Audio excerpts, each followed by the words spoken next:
Operation కగారుకు సంబంధించిన రెండవ దశ ఆపరేషన్ నిలిపివేయాలని, అలాగే మావోయిస్టులు జనజీవన స్రవంతిలో కలిసే విధంగా వారికి సౌహార్దమైనటువంటి సృహద్భావమైనటువంటి వాతావరణం కల్పించి తద్వారా వారిలో విశ్వాసాన్ని నెలకొల్పి ఆ విధంగా వాళ్ళు జనజీవన స్రవంతిలో కలిసే విధంగా కేంద్ర ప్రభుత్వం చొరవ చూపెట్టాలని, ఎటువంటి కక్ష సాధింపులు లేకుండా గౌరవప్రదమైనటువంటి పునరావాసం కలిగే విధంగా చూపెట్టాలని, అలాగే మావోయిస్టు సోదరులు కూడా మారుతున్నటువంటి పరిస్థితులు, మారుతున్నటువంటి టెక్నాలజీ ఈ నేపథ్యంలో వారు కూడా వారి ఆలోచనని, వారి సైద్ధాంతికమైనటువంటి విధానాన్ని, అంటే మార్క్సిజం అంతిమ లక్ష్యాన్ని వైదొలగాల్సిన అవసరం ఎవరికి లేదు. మార్గాన్ని, ఏ మార్గం అనే అంశం పైన ఈ డెమోక్రటిక్ సిస్టంలో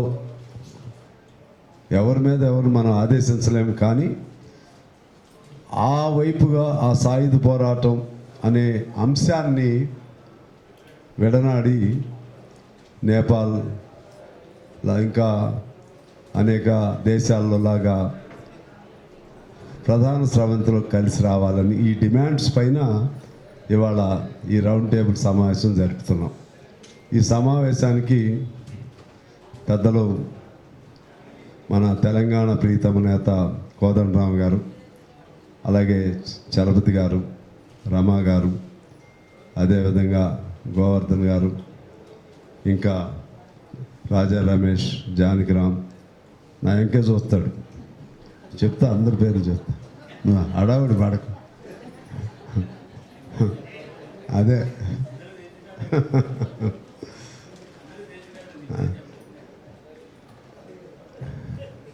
నువ్వు అందరికీ తెలిసినాడు కానీ అందరూ ఇక్కడి నుంచి వెళ్ళినాడు ఇక పోరాశ్రం.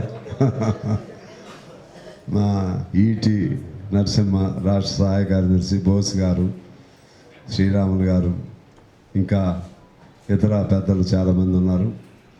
వారందరికీ హృదయపూర్వక నమస్కారం. ఎక్కువ విషయాలు కోదండరామ్ గారు చెప్తారు.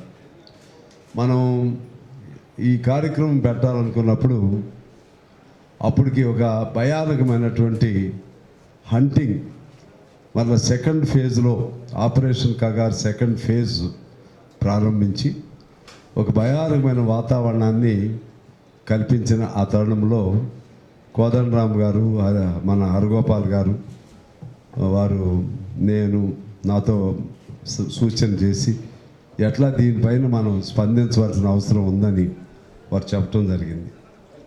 దాని ప్రకారంగా వెంటనే జరుపుదాం అనుకున్నాము, కుదరలేదు. ఈరోజు పెట్టుకున్నాం. ఈ 3 రోజుల్లో చాలా డెవలప్మెంట్ చేంజ్ అయినాయి, పరిణామాలు మారాయి. మొన్న నాకు కబురు వచ్చింది రాత్రిపూట, మొన్న నైట్ వీళ్ళని దేవ్జీ, మరలా ఇంకా రాజిరెడ్డి గారు, నరసింహారెడ్డి గారు, వీళ్ళని అరెస్టు చేశారు. అరెస్టు చేసి ఎన్కౌంటర్ చేసే ప్రమాదం ఉంది, మీరు ఇమీడియట్గా ఏదైనా ప్రెస్కి తెలియజేయండి అని ఆ సెక్షన్స్ నుంచి నాకు కబురు వచ్చింది. వస్తే అప్పటికి 12 అయింది, నైట్ 11:30-12. అయినా కూడా సరే ముందు టీవీలు కన్నా పెడితే మంచిదని మా మన్మధ శ్రీమాన్కి టీవీ మెసేజ్లు అన్నా పంపిండి అని చెప్పడం జరిగింది. తర్వాత నిన్న ఉదయం వార్త చూస్తే సంతోషం అనిపించింది. ఎందువల్లంటే అఫీషియల్గా సరే పూర్తిగా అఫీషియల్లీ డిక్లేర్ చేయకపోయినా అఫీషియల్గానే చెప్పారనే అనఫీషియల్ వార్తలు నిన్న పేపర్లో చూసాం. సంతోషం అనిపించింది. లేకపోతే ఒక ఆయన నాకు ఫోన్ చేసి వీళ్ళు మార్చి 31 అని అన్నారు, మార్చి 31 అని, వీళ్ళు ఏమి చేయగలుగుతారు, ఎంతమంది చంపుతారు అని ఒక స్టేట్మెంట్ ఇచ్చారండి అని చూపెట్టు.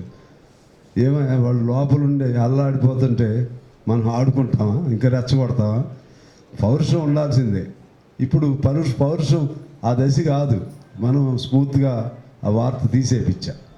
అంటే నా పేరుతో రాశాడు మా విలేకరు ఒక ఆయన. అంటే లోపల అటువంటి భయానక పరిస్థితులను వాళ్ళు ఎదుర్కొని ఈ సమాజం కోసం, ఈ సమాజ మార్పు కోసం వారి కర్తవ్యాన్ని వారు నిర్వర్తిస్తూ ఉన్నారు. చాలామంది ప్రతిదానికి తప్పుపట్టే విమర్శకులు ఉంటారు. ప్రతిదాన్ని తప్పుపడతారు, ప్రతిదానికి రంగు పులుతారు, ప్రతిదానికి మలినం చేస్తారు, ప్రతిదానికి కులాన్ని అంటగడతారు, ప్రతిదానికి మతాన్ని అంటగడతారు. అన్నిటికీ ఆఖరికి అడవిలో ఉన్నటువంటి వాళ్ళకి కూడా కులాలని మతాలని అంటగట్టే వాళ్ళని చూస్తూ ఉన్నాం.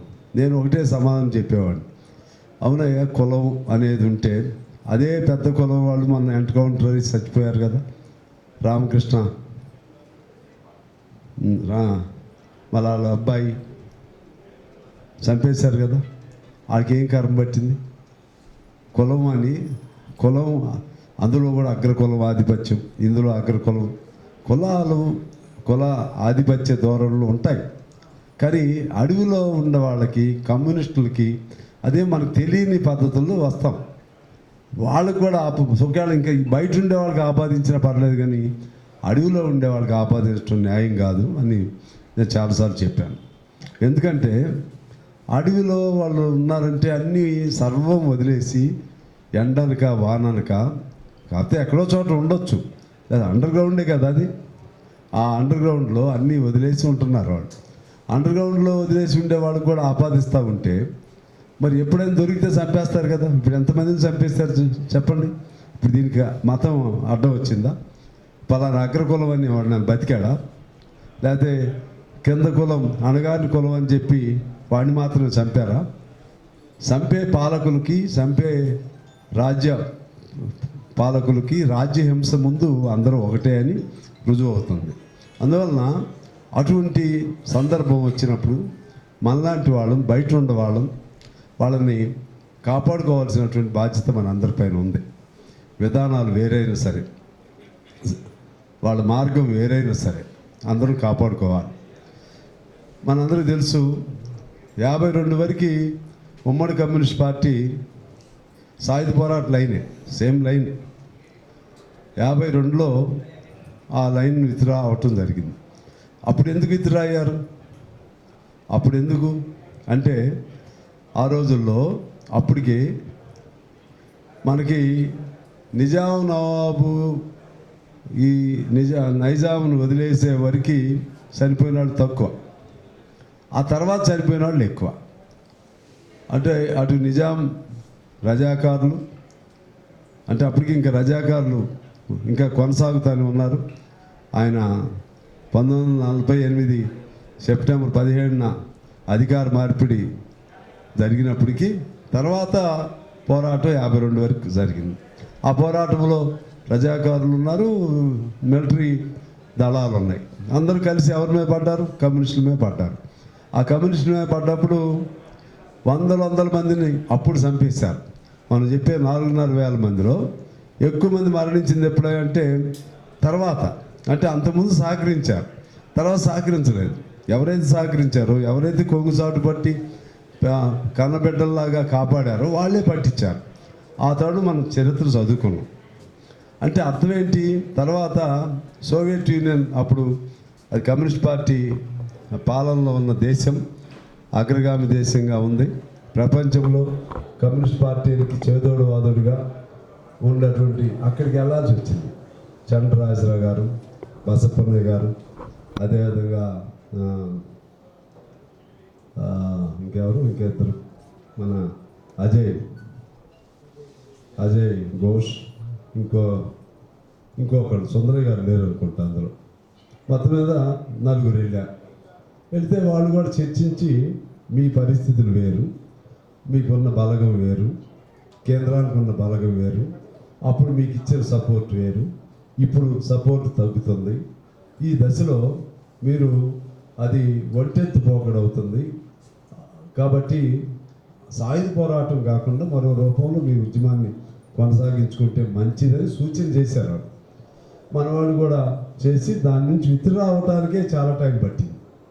విత్డ్రా అవ్వాలంటే ఎక్కడెక్కడో ఉన్నారు, ఒప్పించుకోవాలి అందరినీ. ఒకసారి డైరెక్ట్గా సాయుధ పోరాటం విరమణ చేస్తున్నామని చెప్పే అవకాశం లేదు. ఆ విధంగా అసలు అప్పుడు ఇప్పుడులా కమ్యూనికేషన్ కూడా లేదు.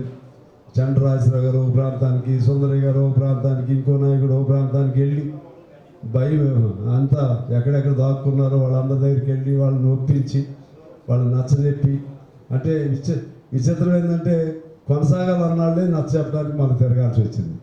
చంద్రరాజరావు గారు లాంటి వాళ్ళు చివరికి ఎలక్షన్స్ కూడా డిక్లేర్ అయింది 52లో. డిక్లేర్ అయినప్పుడు ఇంకా వాళ్ళు బయటికి కూడా రాలేదు. నామినేషన్లు కూడా వాళ్ళు చేయలేదు. వాళ్ళ పేరుతో కొంతమంది నామినేషన్లు కూడా వేశారు.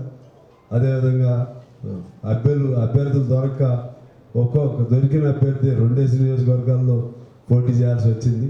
అది అప్పుడు స్టోరీ. సరే, అన్నీ గెలిచాం. దాదాపు మెజార్టీ స్థానాలు తెలంగాణ ప్రాంతం వరకు గెలిచాం. తెలుగు మాట్లాడే ప్రాంతాల వరకు ఇక్కడ గెలిచాం. దీని ప్రభావంతో మద్రాసులో కూడా గెలవటం జరిగింది. అదైతే చెన్నై రాష్ట్రంలో అధికారంలోకే రాబోయాం. వాళ్ళందరూ ఒకటయ్యారు. ఇంకా ఇక్కడంటే 3 ఇంక వేరే అక్కడ మహారాష్ట్రలో 5 జిల్లాలు, కర్ణాటకలో ఇంకో 4 జిల్లాలు, మన 8 జిల్లాలు రాలేకపోయాం. అందువల్ల ఇది ఎందుకు చరిత్ర ఎందుకు గుర్తు చేస్తున్నానంటే ఇవాళ తరుణం వచ్చింది. ఆనాడు కమ్యూనిస్ట్ పార్టీ అంత దశ నుంచి కూడా, ఉచ్చ దశ నుంచి కూడా సాయుధ పోరాటాన్ని విరమణ చేసి తర్వాత సిపిఐగా సాయుధ పోరాటం లేకుండా సరే విధానం ఉంటుంది దానిలో, దాని వ్యూహంలో, ప్రోగ్రాంలో అంతర్లీనంగా ఉంటుంది. సిపిఐకైనా సిపిఎంకైనా ఉంటుంది. సరే, అది అలా అవటం, మళ్ళీ దాని నుంచి సిపిఎం ఏర్పాటు అవటం, మళ్ళా సిపిఎం నుంచి మళ్ళా నక్సల్ గ్రూప్స్ ఏర్పాటు అవటం 67లో. ఆ నక్సల్ గ్రూప్స్లోనేమో వివిధ విభాగాలుగా రావటం, వివిధ సైద్ధాంతికపరమైనటువంటి విభేదాలు రావటం, అంతిమంగా మావోయిస్ట్ గ్రూపు లేకపోతే జనశక్తి ఇటువంటి కొన్ని గ్రూపులు, ప్రజాపందాభిమాన మిత్రులు కూడా ఉన్నారు, జనశక్తి కూడా వస్తానే ఉంటుంది. అందువలన ఇవాళ అంతిమ లక్ష్యం ఏంటంటే మావోయిస్టులు అయ్యారు. మావోయిస్టులు ఇంకా వాళ్ళు మిగిలిన గ్రూపుల్లో సరే వాళ్ళ లక్ష్యాన్ని ఉంచుకున్నా కూడా కొద్దిగా ప్రజా శ్రమంతులు కూడా కలిసే విధంగా ఒక మార్గం ఏర్పాటు చేసుకోవడం జరిగింది. ఈ తరుణంలో ఇప్పుడు మావోయిస్టులు ముందున్న కర్తవ్యం ఏంటి, కేంద్ర ప్రభుత్వం ముందున్న వాళ్ళ బాధ్యత ఏంటి? ఈ కేంద్ర ప్రభుత్వానికి దయ లేదు. మనం అంటాం కదా, రాజ్యానికే దయ ఉండదు, రాజ్య హింసకు కనికరం ఉండదు. ప్రశ్నించేవాడు గొంతు నిలవటమే వాళ్ళ కర్తవ్యం, ప్రశ్నించేవాడిని చంపటమే వాళ్ళ కర్తవ్యం. నీకు ఆపరేషన్ కాగారంటే ఏంటిది? ఎవరి మీద నీ యుద్ధం? ఎవరి మీద నీ యుద్ధం? ఈ దేశంలో అన్నీ వదిలేసి అడవిలో ఉండేవాడి మీద నీ యుద్ధం. ఎందుకు అడవిలో ఉన్నాడు? సమానత్వం కావాలని, లేకపోతే ఆస్తి దోపిడీ అరికట్టబడాలని, లేకపోతే అడవుల్లో విలువైన ఖనిజ సంపద దోపిడీ పరం కావద్దని, లేకపోతే ఇంకా అనేక అంశాలపైన అడవిలో ఉన్నారు. వాళ్ళ సిద్ధాంతం డిఫరెంట్ కావచ్చు, వాళ్ళ సిద్ధాంతం డిఫరెంట్ కావచ్చు, కానీ వాళ్ళని వరుస పెట్టి తుదముట్టించేంత యుద్ధం పాకిస్తాన్ మీద చేయలేవు. మొన్న జరిగినటువంటి ఇతర అనేక వాటి మీద అట్లా వెళ్తావు, ఇటు వెనక్కి వస్తావు. ఏళ్ళ మీద మాత్రం చివరి వరకు తీసేస్తాం. ఇది వీళ్ళ లైన్. మార్చి టైం పెట్టి మరి 26 మార్చి నాటికి పూర్తిగా ఎలిమినేట్ చేస్తాం. ఇది వీళ్ళ లైన్, కేంద్ర ప్రభుత్వ లైన్. ఎందుకు ఇంత మీకు మావోయిస్టుల పట్ల కానీ లేకపోతే దానికి అనుగుణంగా కమ్యూనిస్టుల పట్ల కానీ ఎందుకు ఎంత ద్వేషం అంటే భయం? అంతిమంగా ఒక మావోయిస్టులదే కాదు ఇది, అంతిమంగా భయం ఎవరి పట్ల అంటే కమ్యూనిస్టుల పట్ల భయం, ఎర్ర జెండా పట్ల భయం, ఎర్ర జెండా పట్ల ఎందుకు భయం అంటే ప్రశ్నించే గుణం, ప్రశ్నించే గుండె ఎర్ర జెండాలో బలంగా ఉంటుంది. అందుకని వీళ్ళని ఖతం చేయాలనేటువంటి సిద్ధాంతం వాళ్ళది. ఇప్పుడే అంతకుముందు భగత్ సింగ్ లాంటి వాళ్ళని, అల్లూరి సీతారామరాజు లాంటి వాళ్ళని, రాజగురు సుఖదేవ్ లాంటి వాళ్ళని అనేక మందిని చంపారు. వాళ్ళు ఎవరు? బ్రిటిష్ వాడు. నువ్వెవరు? ఈ దేశ పాలకుడు. ఈ దేశంలో ఉన్నవాళ్ళని నువ్వు చంపుతున్నావు. నువ్వేంటి చట్ట ప్రకారం శిక్షించు. అదేమనంటే కొంతమంది కౌంటర్ పెడతారు వెంటనే. ఆ కౌంటర్ పెట్టడం కూడా వాళ్ళకి అది యూనివర్సిటీ ఉందంట ఈ పెట్టేవాళ్ళకి. ఇప్పుడు ఇమీడియట్గా కోదండరావు గారు లాంటి వాళ్ళు పెద్దగా తిట్టట్లేదు కానీ నన్ను కూడా తిడుతున్నారు. బాగా నన్ను తిడుతున్నారు మిమ్మల్ని. ఈ మధ్య ప్రొఫెసర్ నాగేశ్వర గారిని కూడా తిడుతున్నారు. అప్పటి వరకేమో మనమేమో నాగేశ్వర గారి ఇంటి కొద్దిగా ఏదో ఆయన షిఫ్ట్ అవుతున్నట్టుంది ఏంటా అని అనుకున్నాను. ఇప్పుడు ఆయన్ని కూడా తిడుతున్నారు మళ్ళీ. అంటే తిట్టడం మామూలు తిట్టుడు కాదు, ఆ విధంగా తిడుతున్నారు. అంత ఇప్పుడు ఆ చదువులు ఎప్పుడు నేర్చుకున్నారో, అంత యూనివర్సిటీ వరకు ఎప్పుడు వెళ్ళారు నాకు తెలియదు కానీ చేస్తూ ఇప్పుడు అంటే కొన్ని ఉదాహరణలు తెస్తారు. మావోయిస్టులు చంపిన వాళ్ళు, లేకపోతే పోలీసులు చచ్చిపోయిన పోలీసులు, లేకపోతే సిపిఐ వాళ్ళు చచ్చిపోయారు, సిపిఎం వాళ్ళు కూడా చచ్చిపోయారు. మరి మీలా కక్ష మేము అనుకోవట్లేదు కదా. తోటి కమ్యూనిస్టులు కూడా చాలామంది చచ్చిపోయారు. ఇక్కడ చంపడం అనేది కరెక్ట్ అని అంటలేదు మనం. వారైనా వీరైనా చంపడం కరెక్ట్ అని ఏమి అంటలేదు. కానీ దాని వెనక ఉన్నటువంటి వాళ్ళ ఆ వర్గ ప్రయోజనాన్ని మనం ఆలోచన చేయాలి. వీళ్ళు చంపినప్పుడు అడవిలో ఉన్న అన్నలు ఎవరినైనా చంపితే దానివల్ల వాడికేమన్నా సొంత ప్రయోజనం ఆశించాడా, లేకపోతే సామాజిక ప్రయోజనం ఆశించాడా? తప్పదు, చట్ట ప్రకారం తప్పే, అందరికీ బాధే, చచ్చిపోయిన ప్రతి ఒక్కరికి బాధే. సిపిఐ వాళ్ళు అడవి భద్రాచలం వేలేరుపాడు లాంటి ప్రాంతంలో చచ్చిపోయారు చాలామంది. సిపిఎం వాళ్ళు భద్రాచలం ప్రాంతంలో చచ్చిపోయారు. అదేవిధంగా జిల్లందు ప్రాంతంలో న్యూ డెమోక్రసీ వాళ్ళు చచ్చిపోయారు. ఒకరినొకరు సిపిఐని సిపిఎంని సిపిఐ ఇవన్నీ జరుగుతున్నాయి. దీనికి ఎక్కడో ఎండ్ రావాలి. కానీ వీటిని చూపెట్టి అంటే వారైతే చంపవచ్చా, వారు చంపవచ్చని అన్నావు మనం. అంటే వారు చంపితే నువ్వు చంపుతావా? వాడు చంపారే అనుకో, నువ్వు చంపేస్తావు. మరి వాడు చంపింది తప్పు కదా. వాడు చంపింది తప్పు అన్నప్పుడు మరి నువ్వు చంపింది ఎట్లా కరెక్ట్ అయ్యింది? అందువలన ఇది వితండమైనటువంటి వైఖరి తీసుకుని ఈ దేశంలో ప్రశ్నించేవాడు లేకుండా ఒక భయభ్రాంతులకు గురి చేసే పద్ధతుల్లో ఈ ఆపరేషన్లు జరుగుతూ ఉన్నాయి. ఈ సందర్భంగా నేను ఇంకా ఎక్కువ మాట్లాడకూడదు, పెద్దలు మాట్లాడతారు. ఈ సందర్భంగా మన అందరం ఒక అప్పీల్ పెట్టాలి. సరే, ఇప్పుడు ఇంకా అఫీషియల్గా వాళ్ళు అంటున్నారు, వాళ్ళని తక్షణం కోర్టులో ప్రవేశపెట్టి వాళ్ళ పట్ల ఉదారంగా వ్యవహరించాలి. వాళ్ళని గౌరవప్రదంగా జనజీవన స్రవంతిలో వచ్చే విధంగా ఆ ప్రాతిపదికను ఏర్పాటు చేయాలి. తర్వాత వారు ఇంకా ఎవరెవరు ఉన్నారో వాళ్ళకు కూడా విశ్వాసం కలిగించి బయటికి వచ్చే విధంగా ప్రభుత్వం ఉదారంగా ఉండాలి. మరోవైపు మావోయిస్ట్ సోదరులు కానీ లేకపోతే అండర్ గ్రౌండ్లో ఉన్నటువంటి ఏ సోదరుడైనా సరే ఒకసారి ఆలోచన చేసుకుని, ఎందుకంటే వాళ్ళ విధానాన్ని మనం ఏం నిర్దేశించలేము, కానీ ఓ తోటి కామ్రేడ్స్గా సరే మీరు మమ్మల్ని కామ్రేడ్స్ అని అంగీకరిస్తారో లేదో నాకు తెలవదు, వాళ్ళు అంగీకరిస్తారో లేదో తెలవదు. ఎందుకంటే మనకు అన్ని లెక్కలు ఉంటాయి కదా, సిద్ధాంతాలు. ఆయన కామ్రేడ్ కాదు, ఈ సిద్ధాంతం కాదు. బయట జనం ఏమనుకుంటారంటే అసలు ఈ కమ్యూనిస్టులకి ఏం పుట్టింది, అన్నీ ఎర్రజెండాలే కదా. ఆడు ఆ భూమి కోసం పోరాటం చేస్తున్నాడు, వీడు పోడు భూమి కోసం పోరాటం చేస్తున్నాడు, వాడు రేషన్ కార్డు కోసం పోరాటం చేస్తున్నాడు, వీడు రేషన్ కార్డు. ఈ లోపల సిద్ధాంతం ఎవరికి తెలవదు. ప్రజల కోసం ఆడు సంఘాలు పెడుతున్నారు. అంటే ఆడు ఇప్పుడు లేవనుకుంటా, అందరూ సంఘాలు, కార్మిక సంఘాలు పెడుతున్నారు, కార్మిక హక్కుల కోసం పోరాడుతున్నారు. ఇది ఎందుకు ఇన్ని చీలికలు పేలికలు ఉండాలి అని ప్రజలు అడుగుతున్నారు. వాడికి మనం సమాధానం చెప్పలేము. ఇంకా కామా ఉంది ఎక్కడ, లేదా ఇంకో చోట ఇన్వర్టెడ్ కామా ఉంది, లేదా ఫుల్ స్టాప్ ఉంది, లేదా ఇంకేదో మారాలి. ఇవన్నీ ఎవరికి తెలుసు? అందరూ మంచిగా ఉండాలి, కలవాలని కోరుకుంటున్నారు.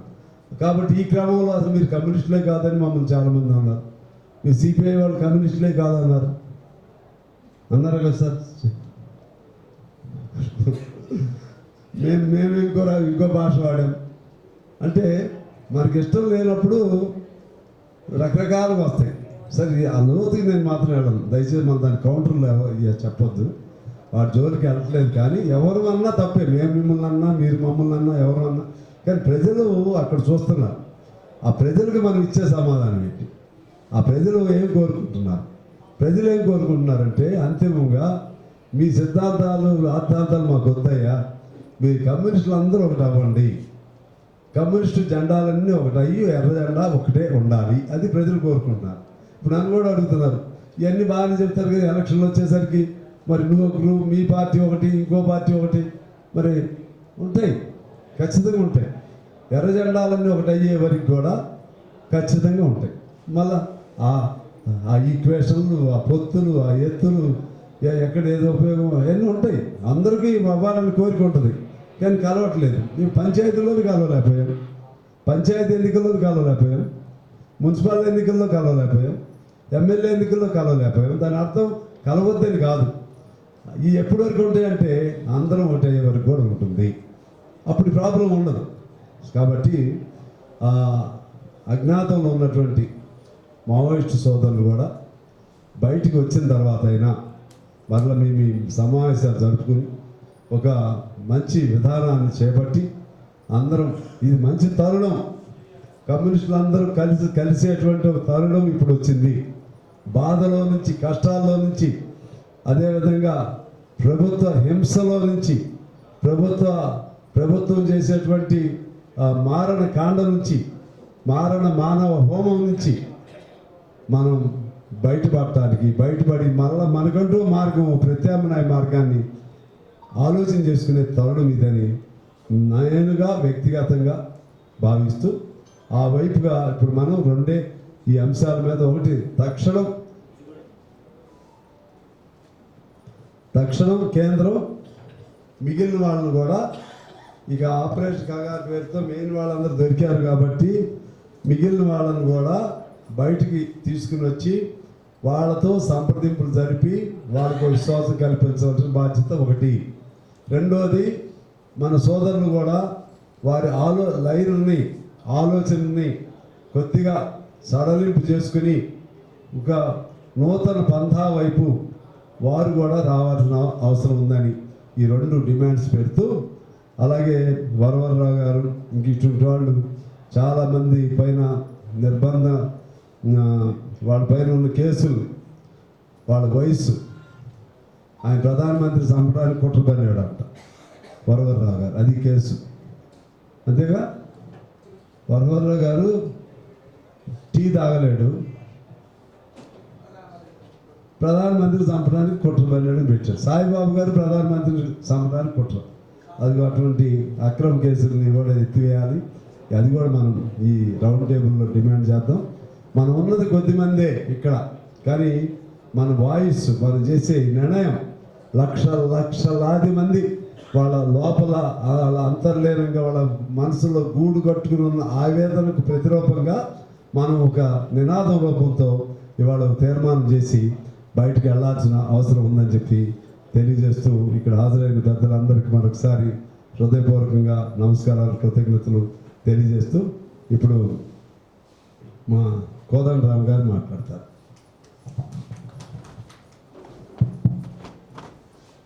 సాంబశివరావు గారు చాలా విషయాలు చెప్పారు. వారితో ఏకీభవిస్తూ ప్రధానంగా సారాంశం సాంబశివరావు గారు చెప్పింది, మావోయిస్టుల సిద్ధాంతాలతోని ఏకీభావం ఉండకపోవచ్చుగా, కానీ వాళ్ళని చూసే ధోరణి ఒక శత్రుపూరితంగా, ఇది ప్రజా కంటకులుగా చూడటం మాత్రం మనం ఎవరము ఇక్కడ ఆమోదించట్లేదు.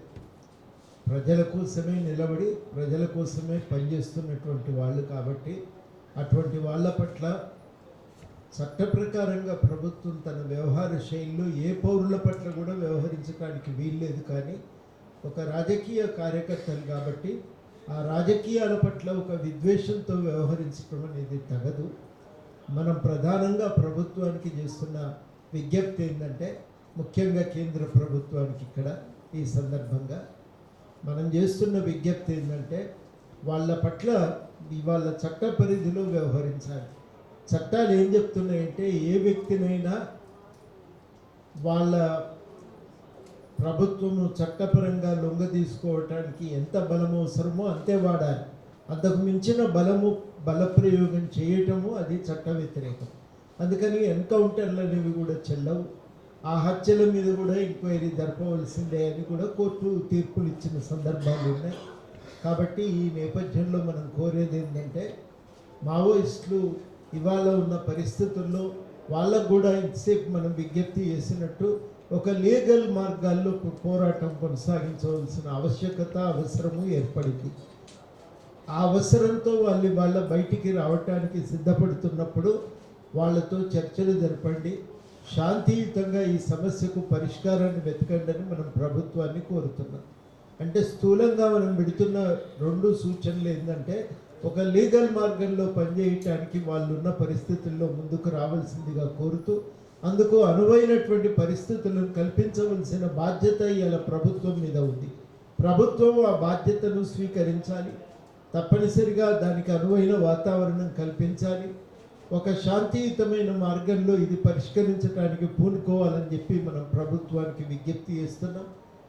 అదేవిధంగా చాలామంది పైన పెట్టిన ఈ అక్రమ కేసులను కూడా ఎత్తివేయాలని చెప్పి మనం ఈ సందర్భంగా కోరుతున్నాం. ఇది ప్రధానంగా ఒక డెడ్ లైన్ గవర్నమెంట్ పెట్టుకున్నది. ఈ డెడ్ లైన్ పేరిట మళ్ళీ ఒక ఉధృతంగా సైన్య బల ప్రయోగానికి ప్రభుత్వం సిద్ధపడుతున్నది, కేంద్ర ప్రభుత్వం. ఆ సందర్భంలో మనం ఈ ప్రకటన చేస్తున్నామని ప్రత్యేకంగా గుర్తు చేస్తూ, ఒక మార్పుకు సహకరించవలసిన బాధ్యత ప్రభుత్వం పైన ఉంది. వాళ్ళు కూడా పూనుకొని శాంతియుతంగా పరిష్కరించడానికే పూనుకోవాలని చెప్పి చర్యలు తీసుకోవాలని చెప్పి ఈ సందర్భంగా అభ్యర్థిస్తున్నాం.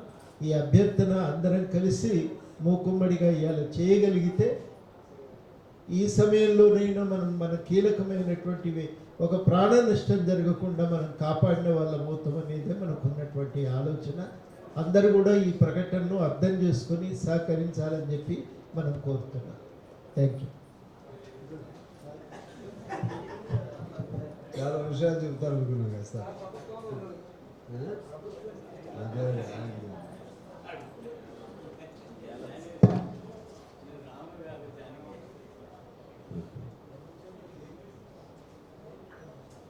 సరే, కోదండరాం గారు అంటే సగం సమస్య ఇప్పుడు పరిష్కారం అయింది కాబట్టి దాన్ని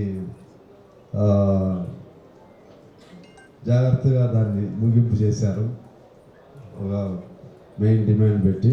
ఇప్పుడు బండారి రవికుమార్ గారు ఉన్నారా? అది ఎక్కడ పేరు ఉంది, ఎక్కడ ఉందా అని చూస్తున్నాం.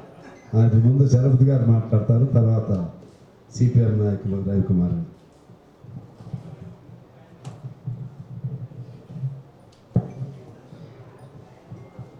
వేదిక మీద ఉన్న పెద్దలు, హాజరైనటువంటి వాళ్ళందరికీ ముందుగా అభినందనలు.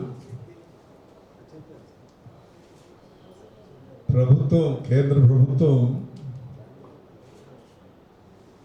కగార్ అంటే అంతిమ యుద్ధం, మావోయిస్టుల పైన అంతిమ యుద్ధం ప్రకటించినప్పటి నుండి కూడా ప్రభుత్వం చర్చలు జరపాలి అనేటువంటి డిమాండ్ అనేటువంటిది అప్పటి నుండి చేస్తూ వస్తున్నాం. కానీ ప్రభుత్వం అందుకు సిద్ధంగా లేదు.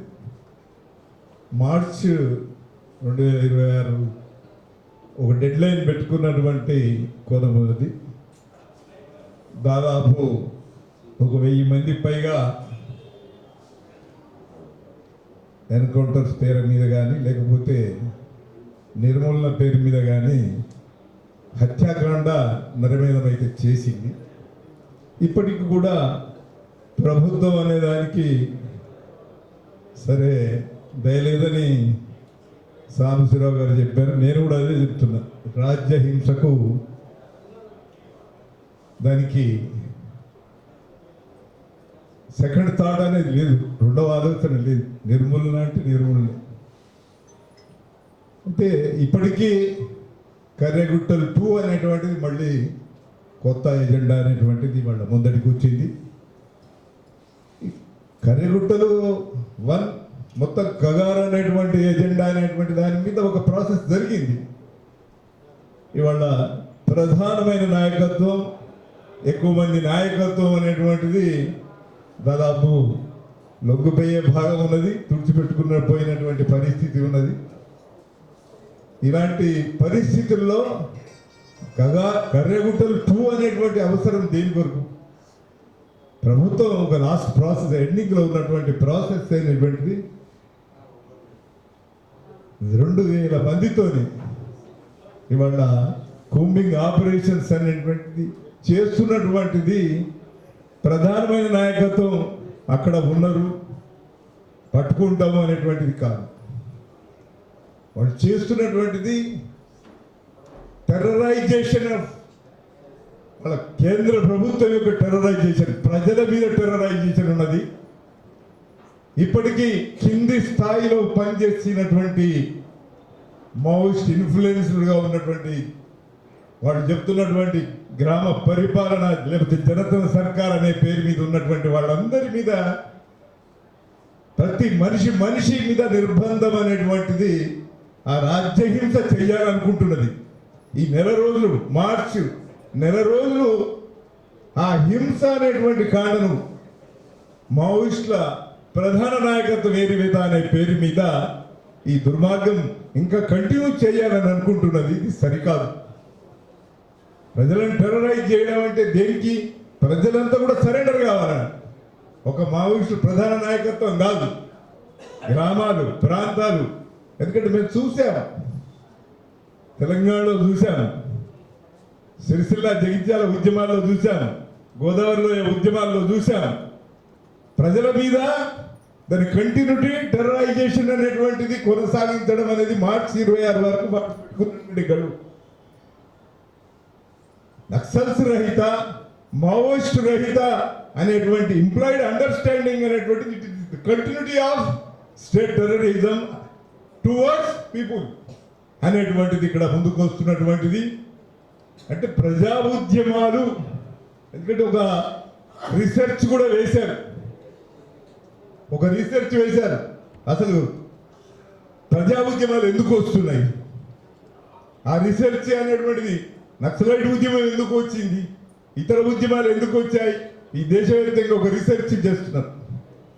ఇలాంటి ఉద్యమాలు రాకుండా ఎలా చేయాలా, భావజాలంలో ఎట్లా తీసుకురావాలా, ప్రజలను ఏ రూపంలో ఒక నియంత్రణలోకి తీసుకెళ్లాలా, ప్రజలు తమ సమస్యలను చెప్పుకోకుండా కూడా వీధుల్లోకి వచ్చి మాట్లాడకుండా ఉండేటువంటి వాతావరణం ఎట్లా తీసుకురావాలని వాళ్ళ పోరాట రహిత, వీధుల్లోకి వచ్చి పోరాడకూడదు, పోరాట రహిత భారత్ కావాలి వాళ్ళ. మావోయిస్టు ముక్తు కాదు. ఇవాళ ఎక్స్టెన్షన్ ఎక్కడికి వెళ్ళారు? మైనారిటీల మీద దాడి, నాస్తికుల మీద దాడి, హేతువాదుల మీద దాడి, ఈవెన్ అర్బన్ నక్సల్ అనేటువంటి పేరు మీద వాళ్ళు కాంగ్రెస్ వరకు కూడా దీన్ని ఎక్స్టెన్షన్ చేసినటువంటి పరిస్థితి ఉన్నది. అంటే ప్రతిపక్షం అనేది ఉండకూడదు, పోరాటం అనేది ఉండకూడదు, ఒక నిరసన తెలపకూడదు అనేటువంటి ఒక రాజకీయ ధోరణి ఇవాళ బీజేపీ, ఆర్ఎస్ఎస్ ఫాసిస్ట్ భావజాలం అనేటువంటిది అలా రంగంలో ఉన్నది. కాబట్టి కేంద్ర ప్రభుత్వం ఎక్స్టెండ్ చేస్తూ ఉన్నది. అందుకే ఈ ఎక్స్టెన్షన్ అనేటువంటిది దాని లోతు, దానికి సంబంధించినటువంటి తీవ్రత అనేది ఉన్నది. అందుకే ఇలాంటి తీవ్రతను రాజకీయంగా దీని లోతుల్లోకి వెళ్ళి ఆలోచించాల్సినటువంటి భాగం ఉన్నది. అందుకే ఇప్పుడు ఇవాళ దేవ్జీ అరెస్ట్ అయిన తర్వాత, మళ్ళీ రాజిరెడ్డి గారు అరెస్ట్ అయిన తర్వాత, లేదా నరసింహారెడ్డి అరెస్ట్ అయిన తర్వాత ఇంకెవరో ఒకరో ఇద్దరో 10 మందో ముఖ్యమైన నాయకులు కావచ్చు, కానీ సెకండ్ లెవెల్, థర్డ్ లెవెల్, కింది స్థాయిలో ఉన్నటువంటి, గ్రామ స్థాయిలో ఉన్నటువంటి, ప్రజల స్థాయిలో ఉన్నటువంటి టెర్రరైజేషన్ ఇది కంటిన్యూ అవుతున్నది. దీని నిలుపుదల కొరకు ఇచ్చినటువంటి పిలుపు ఇప్పుడు ప్రారంభం నుంచి సిపిఐ ఇవాళ జనరల్ కౌన్సిల్ వాళ్ళు ఒక కార్యక్రమం పెట్టారు. దీనికి సంబంధించినటువంటి ప్రారంభం నుంచి కూడా వాళ్ళు ముందున్నారు. ఆ చొరవ చేయడం అనేటువంటిది మనం ఆహ్వానించాల్సిందే. వాళ్ళు కేంద్ర ప్రభుత్వం చర్చలు జరపాలి, పౌరులుగానే చూడాలా, ఈ దేశ పౌరులందరినీ కూడా పౌరులుగానే చూడాలా. అందరితో పాకిస్తాన్తో రాజీ చేసుకుంటావు, లేకపోతే చైనాతో చర్చలు జరుపుతావు. ఇవాళ ట్రేడ్ డీల్ అనే పేరు మీద అనేకమైనటువంటి ఒత్తిళ్ళు వస్తే ఎట్లా ఒప్పందం ఎట్లా చేసుకుందాం అనేటువంటి ప్రయత్నం చేస్తున్న స్థితిలో వాళ్ళ ప్రభుత్వం అనేటువంటిది ప్రజల పట్ల ఒక ద్వేషభావం అనేటువంటిది లేకుండా ప్రజలందరినీ, ప్రజల సమస్యలను మౌనం చేసుకొని వాటిని ఎట్లా పరిష్కారం చేసేటువంటి పద్ధతి కాకుండా కేంద్ర ప్రభుత్వం అనుసరిస్తున్నది. ఆ పద్ధతిని విడనాడాలా, చర్చలు జరపాలా, ఈ టెర్రరైజేషన్ అనేది వదులుకోవాల్సినటువంటి అవసరం ఉన్నది అనేటువంటిదే మనం ఇక్కడ పిలిపివ్వాల్సినటువంటి అవసరం ఉంది. ఇక మావోయిస్టులకు సంబంధించినటువంటి వాళ్ళు ప్రజాక్షేత్రంలోకి రావాలా, ప్రజాక్షేత్రంలోనే వాళ్ళు ఉన్నారు, వాళ్ళు ఆయుధంగా ఉన్నారు, ఆయుధంగా లేకుండా వాళ్ళు కూడా ఉన్నారు. మావోయిస్టులు వివిధ ప్రజా శ్రేణుల్లో ఉన్నారు. ప్రజాక్షేత్రంలో అంటే ఆయుధం అనేటువంటిదే ఇక్కడ ఎజెండా. ఆయుధం పట్టుకొని పోరాడతామా, ఆయుధం లేకుండా తక్షణం సాయుధ పోరాటం అని నినాదం ఇస్తామా అనేటువంటిది వాళ్ళ సంస్థాగతంగా వాళ్ళు నిర్ణయించుకోవాల్సినటువంటి విషయమే. కానీ అయితే ఒక డెమోక్రటిక్ యాంగిల్లో ఈనాడు ఉన్నటువంటి రాజకీయ పరిస్థితి, ప్రపంచంలో వస్తున్నటువంటి మార్పులు, ఒక పరిణామాలను బట్టి లక్ష్యాలను సాధించాలి అని అంటే వస్తుగతంగా పరిస్థితి ఉందా లేదా అనేటువంటి చర్చ ఇలా మేధావి కోణం నుంచి మేధావులుగా, లేకపోతే వివిధ రాజకీయ పార్టీలు ఇంకా పనిచేయడానికి ఉన్నటువంటి స్పేస్ ఏంది అనేటువంటి యాంగిల్లో పిలిపివ్వడం అనేటువంటిది ఇక్కడ వచ్చినటువంటి పిలుపు. అందుకొరకు పోరాట విధానంలో మార్పులు చేసుకొని ప్రజలందరినీ కూడా ఇవాళ కూడగట్టాల్సిన అవసరం ఉంది. ఎందుకంటే ఒక 50-60 సంవత్సరాలు ఈ కర్తవ్యం కొనసాగింది. ఆ యాంగిల్లో పరిమాణంలోనే కొన్ని విజయాలను సాధించినా కానీ గుణాత్మకంగా ఉన్నత స్థాయికి వెళ్ళలేనప్పుడు ఒక్కడుగు వెనక్కు రావడం, పరిస్థితిని మార్చి ఉన్నటువంటి రాజకీయ ఎత్తుగడలు రాజకీయ పార్టీలు చేస్తాయి. అట్లా మావోయిస్టులకు తిరిగి పునరాలోచించమనేటువంటి పిలుపు ఇవ్వడంలో మనం తప్పు కాదు. కానీ ఏం జరుగుతుంది, ఏం చేస్తారు, రేపు ఎట్లా సమాజంలో యొక్క సమాజ పరివర్తన ఎట్లా జరుగుతుంది అనేటువంటిది ఈ వేదిక నుంచే మనం చెప్పలేము. కానీ దేశంలో వస్తున్నటువంటి ఒక ఫ్యాసిస్టు భావజాలం ఒకటి ముందటికి వస్తుంది. కాబట్టి పోరాట శక్తులు, ప్రజాస్వామిక శక్తులు, రాజకీయ శక్తులు ఒక్కతాటి మీరికి రావాలి అని అంటే మన మధ్యన ఉన్నటువంటి అరమరికలు, గీతలు ఏమైనా ఉంటే తొలగించుకొని పోరాడాల్సిందే అవసరం ఉన్నది అనేటువంటిదే ఖచ్చితంగా పిలుపు ఇవ్వాల్సిందే. పిలుపు చర్చ జరిపి ఒక అవగాహనకు రావాల్సినటువంటి వాతావరణం. కేంద్ర ప్రభుత్వం తన నుంచి తాను ఏం మార్చుకుంటుంది, ఇందులో ఏం కుదగుతుందా, కొనసాగిస్తుందా, మనం మాత్రం చర్చలు జరపమంటున్నాం. పోరాట శక్తులు కూడా వీధుల్లోకి, ప్రజాబుద్ధిలోకి వస్తే కేంద్ర ప్రభుత్వాన్ని పునరాలోచించుకునేటువంటి ఆలోచన కలిగించుకోవడం కష్టం. కానీ ఇవాళ చూస్తున్నటువంటి భారతదేశ రాజకీయాలు ఇవాళ కనీసం నిరసన తెలపడం కూడా నేరంగానే ప్రభుత్వం చూస్తుంది. ఈ విధానం అనేటువంటిది ఎత్తేసుకోవాలా. మీ సిపిఎంఎల్ న్యూ డెమోక్రసీ కూడా ఇందులో ఈ పిలుపులో ఒక పునరాలోచన చర్చ, రాజకీయ చర్చ, ఒక చొరవ సిపిఐ పార్టీ చేస్తుంది. కాబట్టి వారికి అభినందనలు తెలుపుతూ ఇచ్చిన అవకాశానికి ధన్యవాదాలు తెలుపుతూ ముగిస్తున్నాను. సిపిఐఎం రాష్ట్ర నాయకులు బండారు రవికుమార్ గారు మాట. ఈ సమావేశ నిర్వాహకులు, దీనికి చొరవ చేసినటువంటి సిపిఐ రాష్ట్ర నాయకులు, అదేవిధంగా అధ్యక్షులు కామ్రేడ్ సాంబశివరావు గారు, అదేవిధంగా కోదండరామ్ గారు, కామ్రేడ్ కోదండరామ్ గారే అంటాను, అలాగే కామ్రేడ్ రమ గారు, కామ్రేడ్ గోవర్ధన్ గారు, అట్లనే కామ్రేడ్ చలపతి గారు, ఎస్ఎల్ పద్మ గారు అందరూ ఇక పలానా పేరు అందరూ వామపక్ష నాయకులకి అభినందనలు, నమస్కారాలు. ఈరోజు ఆపరేషన్ కగార్ 2కి వ్యతిరేకంగా జరుగుతున్నటువంటి నల్లికంటి సత్యం గారి పేరు మర్చిపోయాను. ఆపరేషన్ కగార్ 2కి వ్యతిరేకంగా అంటే దాన్ని రద్దు చేయాలని చెప్పేసి ఆపాలని చెప్పేసి మనం ఈరోజు ఇక్కడ పెట్టుకున్నాం. సిపిఎం పార్టీ రాష్ట్ర కమిటీ తరఫున మేము చెప్పేది ఆపరేషన్ కగార్ 2ను బేషరత్తుగా ఆపివేయాలి అని మేము డిమాండ్ చేస్తున్నాం. అదేవిధంగా ఇది రాజ్యాంగబద్ధంగా కూడా వ్యవహరించాలి అని చెప్పి మేము కోరుతున్నాం. కానీ ఈరోజు ఈ దేశంలో ఉన్న ప్రభుత్వం ఏదైతే ఉందో ఫ్యాసిస్టు ఆర్ఎస్ఎస్ యొక్క గైడెన్స్లో నడుస్తున్నటువంటి ప్రభుత్వం ఇది. దీనికి రాజ్యాంగం అన్నా, రాజ్యాంగ విలువలన్నా, మానవ విలువలన్నా ఏ విలువల పట్ల కూడా ఏ మాత్రం కూడా నమ్మకం లేనటువంటి ప్రభుత్వం ఇది. మొదట్లో మావోయిస్టులు మేము చర్చలకు సిద్ధం, చర్చలు జరుపుతాం, అవకాశం ఇవ్వండి అని అడిగారు. అప్పుడు మనందరం కూడా చెప్పాం వాళ్ళతో చర్చలు జరపండి అని. మావోయిస్ట్ పార్టీలో చాలా రకాల విభేదాలు కూడా వచ్చినాయి. చర్చలకు సిద్ధమే కాదు, సాయుధ పోరాట విరమణ కూడా చేస్తాం అని కూడా వచ్చింది ప్రతిపాదన. సాయుధ పోరాట విరమణ కాదు, కొంతమంది అయితే ఆయుధాలతో సహా మేము లొంగిపోతామని చెప్పడమే కాదు, మహారాష్ట్ర సీఎం ఫడ్నవీస్ దగ్గర చాలా పెద్ద నాయకులే ఆయుధాలు ఇచ్చి కూడా లొంగిపోయినటువంటి పరిస్థితి కూడా మనం చూసాం. ఇట్లా అనేక మెట్లు దిగారు వాళ్ళు, ఒక్క మెట్టు కాదు. ఇన్ని మెట్లు దిగిన తర్వాత కూడా ఇంకా మేము వాళ్ళని చంపుతాం, పగ తెచ్చుకుంటాం, ఏడు వేస్తాం అనేటువంటి ధోరణి ఏదైతే ఉందో అది సరైనది కాదనేది మా వైఖరి. ఈరోజు టీవీలో పొద్దున చూస్తే దేవ్జీ గారు కూడా, గణపతి గారు కూడా అనే రకరకాల పేర్లతో వాళ్ళు కూడా సిద్ధంగా ఉన్నారనేటువంటిది చెప్తా ఉన్నారు.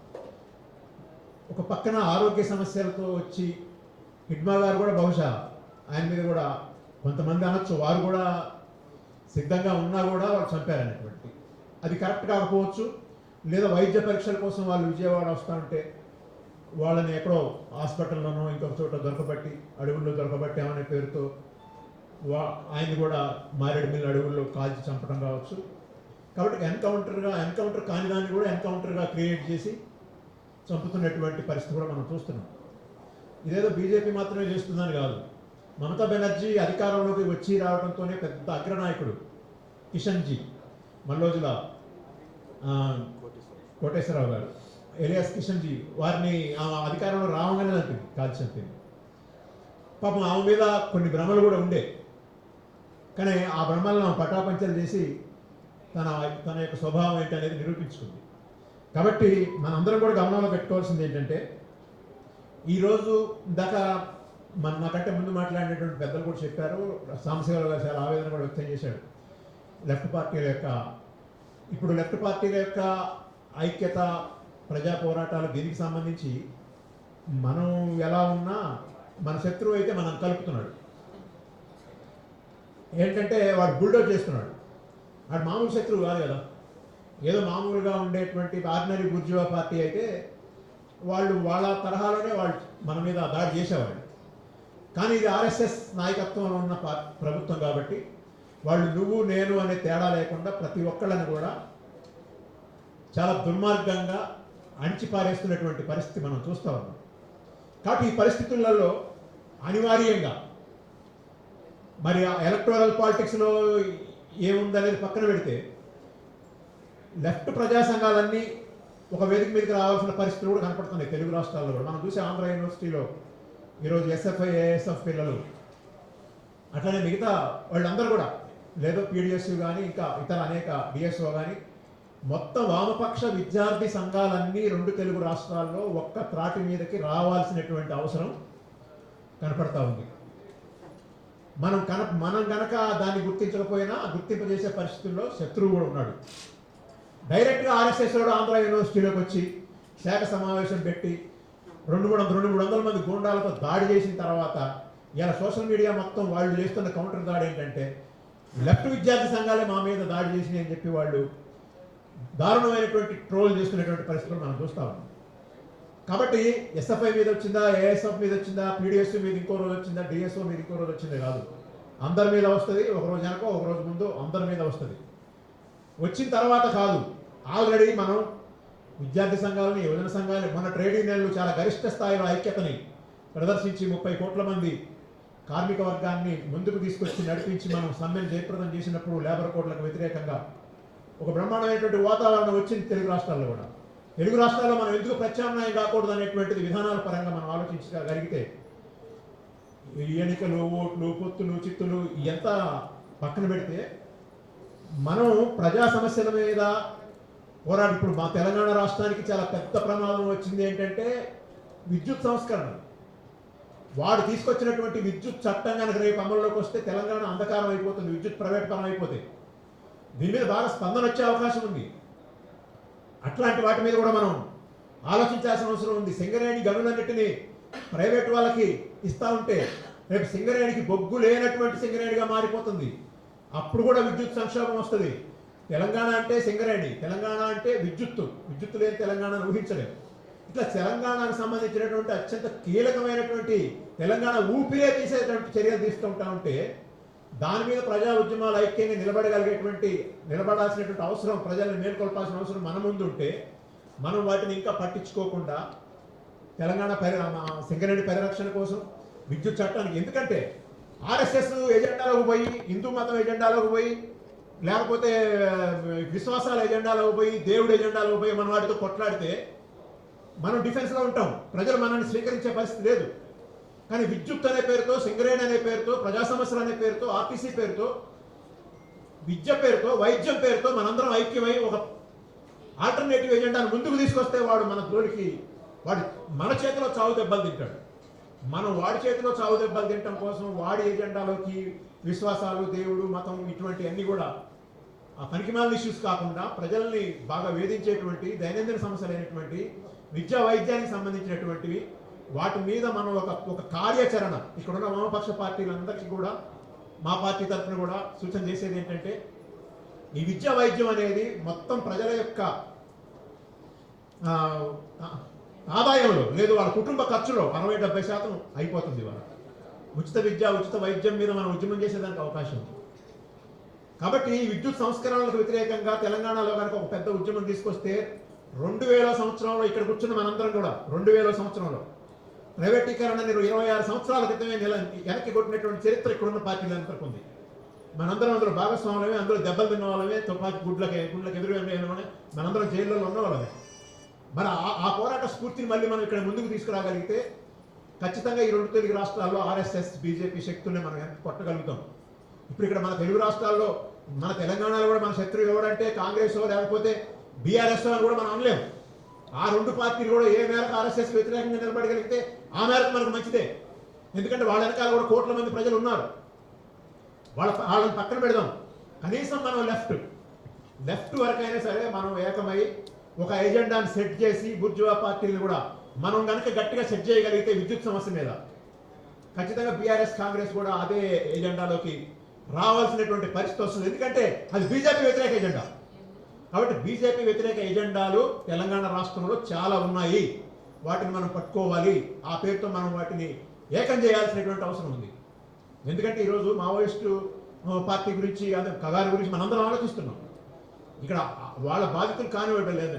మందరి సత్యరెడ్డి, విక్రమన్న, లేకపోతే మొదలుపెట్టి వాళ్ళ సూర్యనారాయణ, లేకపోతే ఇంకా మొత్తం సిపిఎం పార్టీ, అన్ని పార్టీల వాళ్ళు వాళ్ళ చేతుల్లో చనిపోయినటువంటి వాళ్ళే, వాళ్ళందరూ బాధితులుగా ఉన్న వాళ్ళమే. కానీ ఇవాళ వాటిని ముందుకు తీసుకురాదలుచుకోలేదు. ఎందుకంటే ఇది ఇంకొక సమస్య. ఆ సమస్యను ఇప్పుడు మనం అవన్నీ పక్కన పెట్టి వాళ్ళ మీద వాళ్ళకుండే ప్రజాస్వామిక హక్కులు, రాజ్యాంగ హక్కులు కాపాడాలని మనం అంటున్నాం. 68లో చీలిపోయిన తర్వాత 78 వరకు హత్యాకాండ జరిగింది. దాంట్లో మేము అనేక రకాలైనటువంటి ఎదుర్కొన్నప్పుడు కూడా ఆనాడు భార్గవ కమిషన్ వేయాలని చెప్పి ఆ రోజు వాటి మీద పెద్ద ఉద్యమాన్ని సుందరయ్య గారి నాయకత్వంలో తీసుకోవడం జరిగింది. ఎమర్జెన్సీ దారుణాల మీద కమిషన్లు కూడా వేయించడం జరిగింది. ఆ తర్వాత కూడా మళ్ళీ నిర్బంధం ఎదుర్కొన్నా మళ్ళీ వాళ్ళ మీద ఎటువంటి జరిగినా కూడా ఖండించడం జరిగింది. ఈ రోజు కూడా అదే వైఖరితో మేము ఉంటాం కూడా భవిష్యత్తులో కూడా. కాబట్టి సైద్ధాంతికంగా ఎదుర్కోవటం, ఫిజికల్ అటాక్స్ నుంచి ఎదుర్కోవటం అదొక భాగం అయితే, రాజ్యం మన మీద దండయాత్ర చేస్తూ ఉంటే ఆ దండయాత్ర నుంచి కాపాడుకోవటం కోసం ఏకం కావాల్సిన అవసరం ఉంటుంది. ఆదివాసీలు వేల మందిని ఇన్ఫార్మర్ల పేరుతో చంపి ఉండొచ్చు. ఆ చంపినప్పుడు కూడా మనం దాన్ని ఏ మాత్రం కూడా మనం సమర్థించలేదు, మనం ఖండించాం. అటు రాజ్యం ఆదివాసీలను చంపింది, ఇటువైపు నుంచి కూడా ఆదివాసీలను చంపింది. ఆదివాసీలు చాలా పెద్ద ఎత్తున అటు పోలీసుల కంటే, సైన్యం కంటే ఎక్కువ సంఖ్యలో, ఇటు నక్సలైట్ల కంటే ఎక్కువ సంఖ్యలో, నక్సలైట్లు అంటే పీపుల్స్ వారు లేదా మావోయిస్ట్ గ్రూపు, వాళ్ళకంటే ఎక్కువ సంఖ్యలో, వీళ్ళకంటే వాళ్ళకంటే డబల్ త్రిబుల్ సంఖ్యలో చనిపోయింది ఎవరంటే ఆదివాసీలు. ఈ యుద్ధంలో నిరాశ్రయులైంది. పొట్ట చేత పట్టుకుని తెలంగాణకి కొన్ని వేల గ్రామాలు కూడా ఇక్కడికి వచ్చినటువంటి పరిస్థితి మనం గుర్తుకోవాలి. వలస ఆదివాసీలు మనం అంటున్నాం. ఈరోజు వాళ్ళ హక్కుల కోసం కూడా కొట్లాడుతున్నాం. కాబట్టి అలాంటి వాళ్ళ హక్కుల కోసం మనం పోరాడేటువంటి క్రమంలో ఆ రోజు వాటిని ఖండించినప్పటికి కూడా వీటిని కూడా మనం ఖండించడానికి సిద్ధంగా ఉన్నాం. ఖండించాల్సిందే. ఖచ్చితంగా మన రౌండ్ టేబుల్ మీటింగ్ గట్టిగా డిమాండ్ చేస్తూ ఉంది. ఆపరేషన్ కగార్ 2ని నిలిపివేయాలి అని డిమాండ్ చేస్తున్నాం. అదే సందర్భంగా ఇక్కడ కాంగ్రెస్ ప్రభుత్వం ఉంది కాబట్టి వాళ్ళకు కూడా బాధ్యత ఉంది. ఎందుకంటే చేసేది ఆపరేషన్ కగార్ బీజేపీ, కాంగ్రెస్ ఏం దానికి మద్దతు ఇవ్వాల్సిన అవసరం లేదు. కాబట్టి ఎవరైనా మేము లొంగిపోతామని ముందుకు వస్తే, లేదు ఎవరైనా వైద్యం కోసం వచ్చి పట్టుబడితే వాళ్ళని ఎన్కౌంటర్ చేయకుండా అది స్టేట్ పోలీస్ పరిధిలో అనుకుంటే స్టేట్ పోలీస్ తన యొక్క అధికారాలను ఉపయోగించి కేంద్ర ప్రభుత్వం మాట్లాడకుండా వాళ్ళని కూడా కాపాడుకునేదని. ఇప్పుడు ఒకవేళ దేవిజీ గారు కనుక ముందుకొస్తే కనుక ఆయన వచ్చినా కూడా చంపడానికి సిద్ధంగా వాళ్ళు ఉన్నారు, వేరే ఇంకో పేరుతో. కానీ కాంగ్రెస్ ప్రభుత్వం ఉంది కాబట్టి ఆ చంపకుండా కూడా కాపాడుకునేదానికి అవకాశం ఉంటుంది. కాబట్టి ఎవరు సరెండర్ కావడానికి సిద్ధం వచ్చినా ఏ ఒక్క ప్రాణాన్ని కూడా బలి కొనొద్దు అనేటువంటిది చెప్తున్నాం. ఇందులో కాంగ్రెస్ పార్టీగా వాళ్ళ పత్రాలను పోషించాలి. కోదండరామ్ గారి ద్వారా కూడా మనం ఆ మెసేజ్ వారికి పంపుదాం. ఆ రకంగా చేద్దామని చెప్పి తెలియజేస్తూ మరొకసారి ఇందులో పాల్గొన్నటువంటి ప్రతి వామపక్ష పార్టీకి, ప్రత్యేకించి పాత్రికేయ మిత్రులకు ప్రత్యేకమైనటువంటి ధన్యవాదాలు తెలియజేస్తూ సెలవు తీసుకుంటున్నాను. కాంగ్రెస్ ఇప్పుడు మన రామా గారు ఎంఎల్ పార్టీ మాస్టర్ ఆయన కొంచెం టైం నేను మిత్రులారా, సభాధ్యక్షులు సాంబశివరావు గారు, వేదిక మీద ఉన్న వివిధ పార్టీల నాయకులు, ఈ సమావేశానికి చేసినటువంటి మిత్రులారా, భారతదేశం ప్రపంచంలోనే అతి పెద్ద ప్రజాస్వామిక దేశమని, ఇక్కడ అందరికీ సమానంగా అన్ని హక్కులు అనుభవించేటటువంటి స్వేచ్ఛ ఉంటుందని, అట్లాగే భావ ప్రకటన స్వేచ్ఛ, జీవించే హక్కు ఉందని రాజ్యాంగం వీటిని కల్పిస్తుంది అనేటటువంటిది వాళ్ళకు గొప్పగా చెప్పుకుంటూ ఉంటారు. కానీ ఈరోజు మనం చూస్తే అవి నిజంగా అమలవుతున్నాయా, నిజంగా ఇది ప్రజాస్వామిక దేశమేనా అనేది మనం ఆలోచించాలి. ఎందుకంటే రాజ్యాంగం చెబుతూ ఉంది, లేదా చట్టాలు మైకు మంచిగా లేదు,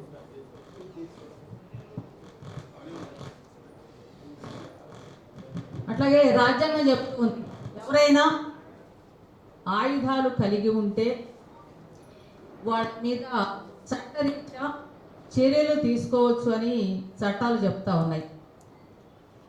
కానీ వాళ్ళు రాసుకున్నటువంటి చట్టాలే వాళ్ళు ఉల్లంఘించి ఆయుధాలు కలిగిన ఉన్నటువంటి వాళ్ళని అరెస్టు చేయడం కాకుండా పట్టుకొని కాల్చి చంపడం అనేటటువంటిది ఇవాళ ప్రభుత్వాలు చేస్తూ ఉన్నాయి. అది ఎన్కౌంటర్లు కావచ్చు, బోటకప్పి ఎన్కౌంటర్లు కావచ్చు, రియల్ ఎన్కౌంటర్లు కావచ్చు. ఇవాళ వందలాది మందిని ఇవాళ ప్రభుత్వం చంపిస్తూ ఉంది. ఆపరేషన్ కగార్ పేరుతో వందల మందిని అటు మావోయిస్టు పార్టీ నాయకుల్ని కావచ్చు, ఇటు ఆదివాసీలను కావచ్చు, అనేక మందిని ఇవాళ చంపుతూ ఉన్నారు. మరి మీ చట్టం చెప్తుంది కదా వాళ్ళని అరెస్ట్ చేసి శిక్షించాలని. ఇందాకనే చెప్పారు, హిట్మా గారు దొరికిన ఆయన ఆరోగ్యం కోసం, వైద్యం కోసం వస్తుంటే దారిలో పట్టుబడితే పట్టుకొని భార్యాభర్తలు ఇద్దరిని కూడా చిత్రహింసలకు గురి చేసి చంపింది పేపర్లలో వచ్చినటువంటి ఫోటోల సాక్షిగా వాళ్ళ మీద ఎంత దారుణం జరిగిందో కళ్ళ చూసాం. మరి ఎందుకు ఇట్లా చేస్తున్నారు అనేటటువంటిది ఇందాక చెప్పినట్లుగా ఇవాళ పాలకులకి దయా దాక్షిణ్యాలు ఏమీ ఉండవు.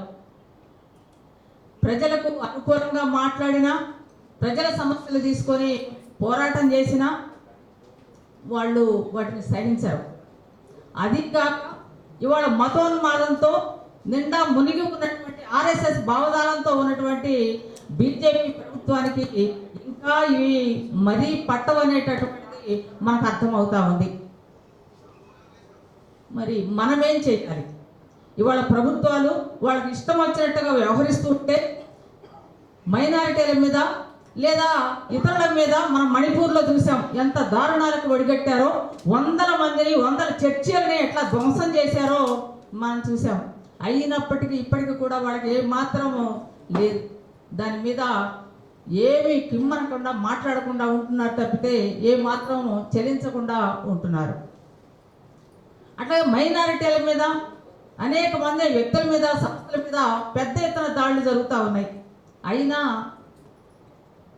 ఇంకా రావలసినంత చలనం రావడం లేదనేటటువంటిదే మనం చెప్పాలి. అందుకని మనమంతా కూడా ఇవాళ మావోయిస్టుల మీద జరగవచ్చు, రేపు ఇంకొకళ్ళ మీద కూడా జరగవచ్చు. ఎందుకంటే కేవలం ప్రగతిశీలంగా వ్యవహరించినందుకు, ప్రజాస్వామికంగా వ్యవహరించినందుకే ఉమర్ ఖలీద్ని 2-3 సంవత్సరాలు అవుతుంది అనుకుంటా, 5 సంవత్సరాలు. ఇంకా విచిత్రం ఏమంటే ఈ మధ్య ఆయన బెయిల్ కోసం దరఖాస్తు చేసుకుంటే కోర్టులో సంవత్సరం తర్వాత మాత్రమే మళ్ళీ పిటిషన్ వేయాలి, సంవత్సరం లోపు పిటిషన్ వేయొద్దని చెప్పి కోర్టు చెప్పింది. ఇది విచిత్రమైనటువంటిది. అంటే ఎవరికైనా కానీ కోర్టు బెయిల్ దరఖాస్తు చేసుకునేటటువంటి హక్కు ఉంటుంది, ఆ స్వేచ్ఛ ఉంటుంది, ప్రతి పౌరుడికి ఉంటుంది, రాజ్యాంగం కల్పించినటువంటి హక్కు అది. కానీ కోర్టు ఏం చెప్పిందంటే నువ్వు మాటికి బెయిల్ పిటిషన్ వేయొద్దు సుమా, సంవత్సరం తర్వాత మాత్రమే నువ్వు బెయిల్ పిటిషన్ వేయాలి, అది కూడా 5 సంవత్సరాలు జైల్లో ఉన్న తర్వాత కూడా సంవత్సరం తర్వాత బెయిల్ పిటిషన్ వేసుకోవాలని చెప్తుంది కోర్టు. అంటే కోర్టులు ఎట్లా వ్యవహరిస్తున్నాయో, ఎవరికి అనుకూలంగా వ్యవహరిస్తున్నాయో తేలిగ్గానే మనం అర్థం చేసుకోవచ్చు. అందుకని ఇవాళ ఈ మతోన్మాదము అన్ని వర్గాలను శాసిస్తూ ఉంది, అన్ని రంగాలను శాసిస్తూ ఉంది, అన్ని సంస్థలను శాసిస్తూ ఉంది. అన్నీ కూడా ఇవాళ మతోన్మాద భావజాలంతో ఉన్నటువంటి, ఆర్ఎస్ఎస్ భావజాలంతో ఉన్నటువంటి వ్యక్తులతో ఇవాళ నింపబడుతున్నాయి అన్ని కూడా, అన్ని కోర్టులతో సహా. అందుకని మనం ఆలోచించాల్సినటువంటి అవసరం ఉంది. ఇవాళ అందరం కూడా ఒక్క గొంతుతో మాట్లాడాల్సినటువంటి అవసరం ఉంది. ఈ మతోన్మాద భావజాలానికి వ్యతిరేకంగా, ఆర్ఎస్ఎస్ భావజాలానికి వ్యతిరేకంగా, ఈ మతోన్మాద భావజాలానికి వ్యతిరేకంగా, ఈ అప్రజాస్వామికంగా ఇవాళ హక్కులు లేకుండా చేస్తున్నటువంటి ప్రభుత్వానికి వ్యతిరేకంగా మనం అందరం కూడా ఒక్క గొంతుతో మాట్లాడాల్సినటువంటి అవసరం ఉంది. ఒక్కటిగా మనం ఐక్యంగా అవ్వాల్సినటువంటి అవసరం ఉంది. ఇందాక రవికుమార్ గారు చెప్పినట్టుగా ఇవాళ సమస్యల మీదే కాదు, ఇవాళ రాజకీయంగా కూడా ఈ ప్రభుత్వానికి వ్యతిరేకంగా, ఈ ఫ్యాసిజానికి వ్యతిరేకంగా ఒక ఐక్య సంఘటనగా ఏర్పడి ఒక మనం ఐక్య కార్యాచరణ రూపొందించుకోవాల్సినటువంటి అవసరం ఉంది. అదే సమయంలో ఇవాళ కర్రెగుట్ట 2కి పాల్పడుతున్నటువంటి ప్రభుత్వ విధానాన్ని కూడా మనం తీవ్రంగా వ్యతిరేకించాల్సినటువంటి అవసరం ఉంది. ఇప్పటికీ 100 మందిని పట్టుబెట్టుకొని మేము అందరం కూడా సరెండర్ అవుతామంటే కూడా కాలుస్తున్నటువంటి పరిస్థితిని మనం చూస్తూ ఉన్నాం. ఇది చాలా దయనీయమైనటువంటిది, విచారకరమైనటువంటిది. ఇది ఎందుకంటే మేము ఆయుధాలతో సహా మేము సరెండర్ అవుతామని వాళ్ళు చెప్తా ఉన్నారు. అయినప్పుడు వాళ్ళకి ఒక అవకాశం ఇవ్వాలి. ఇవాళ రాజ్యాంగం కల్పిస్తుంది, ప్రకటన స్వేచ్ఛని, ప్రజాస్వామ్య స్వేచ్ఛని ఇస్తుంది. వాళ్ళందరూ మేము ప్రజల్లోకి వస్తాము, మేము మామూలుగా పనిచేస్తాము అంటున్నప్పుడు వాళ్ళని అడ్డుకుంటూ వాళ్ళని కాల్ చేయడం అనేటటువంటిది ఇవాళ తీవ్రంగా మనం ఖండించాల్సినటువంటి అవసరం ఉంది. అదే సమయంలో నేను మావోయిస్టు పార్టీ సోదరులకు కూడా ఒకటి విజ్ఞప్తి చేయదలుచుకున్నా, స్నేహపూర్వకంగా. ఏమిటి అంటే ఆయుధాలతో లొంగిపోతున్నారు, ఓకే, ఎందుకంటే అక్కడ ఉన్నటువంటి పరిస్థితులు కావచ్చు, ఇంకొకటి కావచ్చు, సరెండర్ కావచ్చు. కానీ ఇవాళ ప్రకటిస్తున్నటువంటి బయటకు వచ్చి ప్రకటిస్తున్నటువంటి వాళ్ళందరూ ఏం చెప్తున్నారంటే ఇవాళ సమాజం మారింది, ఇవాళ ఫ్యూడల్ వ్యవస్థ లేదు, అంతేకాకుండా అనేక రకాలుగా డెవలప్ అయింది, పెట్టుబడిదారీ వ్యవస్థ డెవలప్ అయింది, అందుకని వ్యవస్థ మారింది కాబట్టి వ్యవస్థకు అనుగుణంగా మేము కూడా మార్పులు చేసుకుంటున్నాం, బయటకు వస్తాం, పనిచేస్తామని వాళ్ళు ప్రకటిస్తూ ఉన్నారు. అందుకని దానికి అనుగుణంగా వాళ్ళు రావచ్చు, ప్రజలలో పనిచేయవచ్చు. కానీ నేననేది ఏంటంటే ఇవాళ ప్రభుత్వం ప్రకటిస్తూ ఉంది వాళ్ళ మీద ఈ తలకి ఫలానా వాళ్ళకి వాళ్ళ స్థాయిలను బట్టి వాళ్ళ హోదాలను బట్టి డబ్బులు ప్రకటిస్తూ ఉంది. ₹1,00,00,000 కావచ్చు, 80 లక్షలు కావచ్చు, కొన్ని లక్షల రూపాయలు. వాటన్నిటినీ కూడా అంటే వాళ్ళు ఎందుకు ప్రకటిస్తూ ఉందంటే గవర్నమెంట్ బ్రతుకు తెరువు, మీరు బయటకు వచ్చి బ్రతకాలి కాబట్టి మీకు ఈ డబ్బులు ఇస్తామంటున్నారు. అందుకని ఒకవైపు మన సోదరులందరినీ కూడా అనేక మందిని పొట్టలు పెట్టుకుంటూ ఉంది ప్రభుత్వం. అట్లాంటి రక్తపు చేతులతో తడిసి ఉన్నటువంటి ఆ చేతులతోటే ఇవాళ మనకి డబ్బులు ఇస్తామంటుంది ప్రభుత్వం. నీ తల మీద ఒక వెలని ప్రకటించి ఆ వెలని నువ్వు బయటకు వస్తే నీకు ఇస్తానంటుంది. అంటే నువ్వు బయటకు వచ్చి ప్రజల కోసం చేయాలనుకున్నప్పుడు ఆ డబ్బుల్ని సుతరాము తీసుకోకూడదు. ఎందుకంటే నువ్వు అనేక మందిని పొట్టను పెట్టుకున్నావు, నాలాగా పనిచేస్తున్నటువంటి వాళ్ళని అనేక మందిని పొట్ట పెట్టుకున్నావు కనుక ఆ రక్తంతో తడిచిన చేతులతోటి నాకు డబ్బులు ఇస్తామంటున్నావు. నేను వాటిని ఏ మాత్రం తీసుకోను.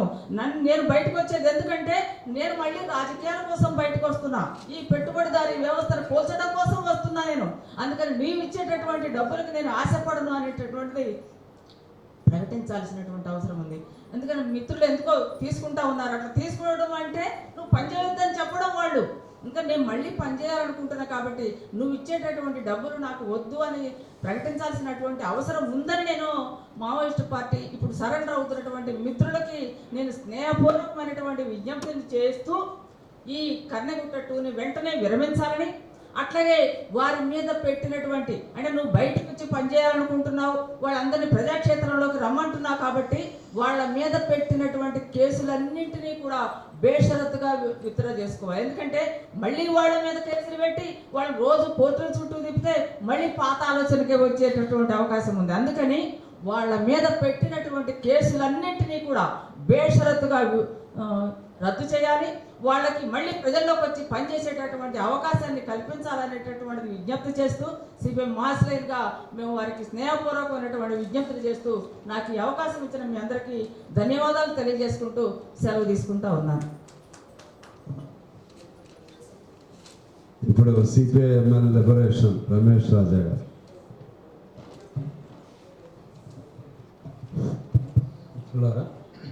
అందరికీ ముందుగా సిపిఐ లిబరేషన్ రాష్ట్ర కమిటీ నుండి ప్రత్యేక ధన్యవాదాలు. ముఖ్యంగా ఎమ్మెల్యే కూనమేని గారికి మొదటి నుండి ఆపరేషన్ కగార్కు వ్యతిరేకంగా వామపక్ష పార్టీలను ప్రజా సంఘాలను పిలుస్తూ సమన్వయపరుస్తూ ఈ నిర్బంధానికి వ్యతిరేకంగా హత్యలకు వ్యతిరేకంగా వారు చొరవ చూపడం అనేది నిజంగా అభినందనీయం. దేశవ్యాప్తంగా ప్రమాదకరమైనటువంటి పరిస్థితుల్లో నెలకొన్నటువంటి పరిస్థితుల్లో మనం చూస్తూ ఉన్నాం. దేశంలో అప్రకటిత ఎమర్జెన్సీ అమలవుతూ ఉంది. ప్రగతిశీల భావజాలం కలిగిన ప్రతి ఒక్కరిని వేటాడుతూ వేధిస్తూ జైలు పాలు చేస్తున్నటువంటి వాతావరణం కూడా చూస్తూ ఉన్నాం. ముఖ్యంగా కమ్యూనిస్టులనే టార్గెట్ చేసుకొని అందులోనూ ప్రధానంగా మావోయిస్ట్ పార్టీని ఒక తేదీ ప్రకటించి వారిని నిర్మూలించేటువంటి కార్యక్రమాన్ని తీసుకుంది. ఇవాళ భౌతికంగా నిర్మూలించవచ్చు కానీ భావజాలాన్ని నిర్మూలించలేమనేది కూడా రాజ్యానికి తెలుసు. కానీ ప్రజాస్వామిక ఉద్యమాల్ని కమ్యూనిస్టు ఉద్యమాల్ని వెనక్కి నెట్టివేసేందుకు వీరందరినీ పునరాలోచనలో పడేసేందుకు వారు అనుకున్నటువంటి లక్ష్యాన్ని నెరవేర్చుకునేటువంటి క్రమంలో ఇలాంటి కార్యక్రమాలను ఫాసిస్టు తరహా విధానాన్ని అమలు చేస్తూ ఉంది. ఈ దేశంలో ఫాసిజం అమలవుతుందా లేదా అనే చర్చలోనే మనం ఉన్నాం. ఒకరు వచ్చిందంటున్నారు, ఒకరు ఆ లక్షణాలు ఉన్నాయంటున్నారు, మరొకరు రాలేదంటున్నారు. కానీ వచ్చినా రాకపోయినా ఆ ఫాసిస్టు ప్రమాదం ఎంత ప్రమాదకరంగా ఉందో మనం చూస్తూ ఉన్నాం. నిజంగా మనం మేల్కోకపోతే ఇవాళ మావోయిస్టుల పని దగ్గరలో పడింది, రేపు మన మీద ఉంటుంది. క్రిస్టియన్స్ను, దళితుల్ని, అనేక సామాజిక వర్గాల్ని లక్ష్యంగా చేసుకొని నిర్మూలించేటువంటి పనిలో ఆర్ఎస్ఎస్, బీజేపీ ముందంజలో ఉందన్నటువంటి వాస్తవాన్ని మనం అంగీకరించాలి. ఈరోజు మనం అనివార్యంగా కమ్యూనిస్టులుగా ఏకమయ్యేటువంటి పరిస్థితిని వాళ్ళే కల్పిస్తున్నారు. దానికి సంతోషిస్తాం. మనం కూడా మన మధ్య ఉన్నటువంటి విభేదాలని, రాజకీయ విధానాలని పునఃసంక్షించుకొని కొన్ని అంశాల మీద, కలిసి వచ్చేటువంటి అంశాల మీద మనం ముందుకెళ్లాల్సినటువంటి అవసరం ఉంది. ముఖ్యంగా ఫాసిస్టు విధానాన్ని ఈ దేశంలో ఎదుర్కొనేందుకు, దాన్ని బలహీనపరిచేందుకు, నిలువరించేందుకు, ఎన్నికల రంగంలోనూ భావజాల రంగంలోనూ నిలువరించేందుకు కమ్యూనిస్టులుగా మనం మరింత బలపడాల్సినటువంటి అవసరం ఉంది, ఐక్యంగా కొనసాగాల్సినటువంటి అవసరం ఉంది అనేది ఈ సందర్భంగా గుర్తు చేస్తూ ఉన్నాం. ఆపరేషన్ కగార్ను తక్షణమే ప్రభుత్వం నిలిపివేయాలని, మావోయిస్టులు రాజ్యాంగ పరిధిలో పనిచేస్తామని సిద్ధపడినప్పటికీ ఈ ఫాసిస్ట్ ప్రభుత్వం ఒప్పుకోవట్లేదు. నరమేధంగా కొనసాగుతూ చంపేస్తున్నటువంటి పరిస్థితిని మనం చూస్తూ ఉన్నాం. ఇది అత్యంత ప్రమాదకరం. తెలంగాణ కూడా, ఆంధ్ర పల్లెలు కూడా ఈరోజు ఈ నిర్బంధాన్ని ఎదుర్కోబోతూ ఉన్నాయి. ముఖ్యంగా ఇక్కడ బీజేపీ ఆర్ఎస్ బలపడుతూ ఉంది. మనం ఇంకా బలహీనమైనటువంటి దశలోనే ఉన్నాం. పూర్వ వైభవం వైపు మనం ముందుకెళ్లాల్సినటువంటి దశగా నూతన కార్యక్రమాలని రూపొందించుకొని బీజేపీ ఆర్ఎస్ఎస్కు వ్యతిరేకంగా కలిసి వచ్చేటువంటి సామాజిక, ప్రజాస్వామిక, లౌకిక శక్తులను కలుపుకొని మనం మన విధానాన్ని, మన కార్యక్రమాలని ప్రజల్లోకి తీసుకెళ్లాల్సిందిగా విజ్ఞప్తి చేస్తూ సెలవు.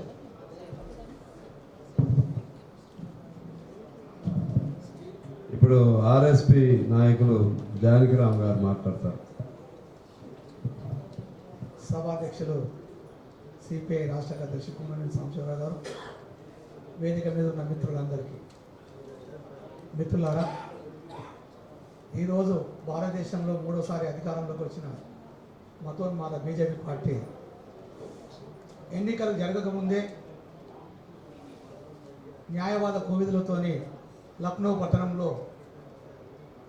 దేశంలో అనుభవం ఉన్న ఒక 50 మంది న్యాయవాద కోవిదులను కూర్చుండబెట్టి, రేపు మూడవసారి మనం అధికారంలోకి రాబోతున్నాం, ఫుల్ మెజార్టీ వస్తుంది, మూడోసారి రాగానే ఈ రాజ్యాంగాన్ని మార్చాలి, ఈ రాజ్యాంగంలో ఉన్న హక్కులను ఏ రకంగా మారిస్తే బాగుంటుందనే ఆలోచనతోని ఆ రోజు సమావేశమై, తర్వాత న్యాయ వ్యవస్థలో వారికి అనుకూలంగా ఉన్న వాళ్ళని అందరినీ ఎక్కడికక్కడ దేశంలో జడ్జీలను అందరినీ తన గుప్పిట్లో పెట్టుకొని ఈరోజు ఈ దేశంలో ఒక క్రూరమైన పరిపాలన చేస్తుంది. మెజార్టీ రాకపోయేసరికి వద్దు, రాజ్యాంగాన్ని ముట్టుకుంటే మనం బొగ్గుమవుతాం, వద్దు అని చెప్పి పక్కకు పెట్టి తర్వాత ఆపరేషన్ కగార్ తెర మీద తెచ్చింది. ఆపరేషన్ కగార్తోని ఆదివాసీ ప్రాంతాల్లో మావోయిస్టు పార్టీలు ఉన్న వాళ్ళు చేస్తున్న పోరాటాలను అణచివేయాలని ఆ రోజు ఈ ఆపరేషన్ కగార్ను తెర మీద తేగానే వామపక్ష కమ్యూనిస్టు పార్టీలు జాతీయ స్థాయిలో నరేంద్ర మోడీకి లేఖ రాశాయి. సిపిఐ, సిపిఎం, ఆర్ఎస్పి, లిబరేషన్ పార్టీలు ఎంపీలు ఆ రోజు కూర్చొని లెఫ్ట్ పార్టీలు ఢిల్లీలో ఆపరేషన్ కగార్ని ఇమ్మీడియట్లీ ఆపేసేయండి అని చెప్పి జాతీయ స్థాయిలో కూడా విన్నపించడం జరిగింది. అయినా వీళ్ళు ముఖ్యంగా మావోయిస్టులను టార్గెట్ చేయడానికి కారణం అడవుల్లో ఉన్న సంపదను దోచుకోవడానికి, ఆ సంపదను దోచి ఆదాని, అంబానీ లాంటి వాళ్లకు ఇవ్వడానికి. ఈరోజు ఈ బీజేపీ ప్రభుత్వం పెట్టుబడిదారి వాళ్ళ కనుసంధానంలోనే నడుస్తుంది. ఈ దేశ సంపదను కొల్లగొట్టే విధంగా వాళ్ళు నిర్ణయాలు తీసుకుంటారు. వాళ్ళ ప్రధాన శత్రువు ముస్లింలు, క్రైస్తవులు. మొట్టమొదటి శత్రువు వాళ్ళకి కావాల్సింది కమ్యూనిస్టులు. ఆ కమ్యూనిస్టులు అని అనకుండా వాళ్ళు హిందూ ముస్లిం మధ్య తేడాలను సృష్టిస్తారు.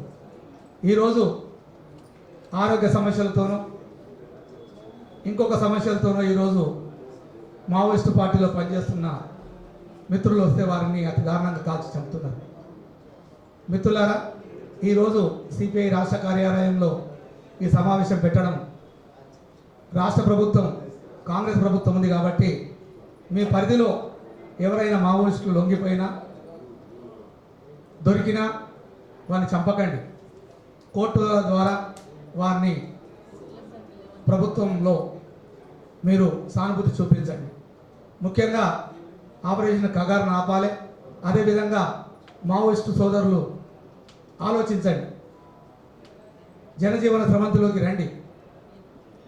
మనమందరం కలిసి ఈ ప్రజాస్వామ్య వ్యవస్థలో బ్యాలెట్ పద్ధతిలో మనకు వెపన్ ఉంది, బ్యాలెట్ ఓటు.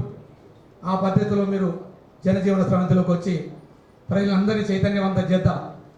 చలపతిరావు గారు చెప్పారు, తుపాకులు పట్టుకొని కొండల్లో కోటల్లో కొద్దిమంది ఉన్న జనజీవన స్రవంతిలోనే అనేక మంది మావోయిస్టు భావాజాలాలు ఉన్న వ్యక్తులు ఉన్నారు. మిత్రులారా, పిడికడంత మంది మావోయిస్టులను చంపినంత మాత్రాన ఈ ఉద్యమం ఆగదు. కాబట్టి ఇప్పటికైనా కేంద్ర ప్రభుత్వం ఆపరేషన్ కగారును వెనక్కి తీసుకోవాలి.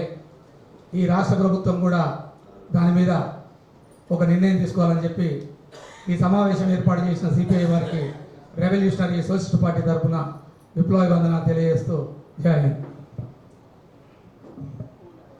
పౌర హక్కుల సంఘం రాష్ట్ర కార్యదర్శి నారాయణరావు గారు మాట్లాడారు.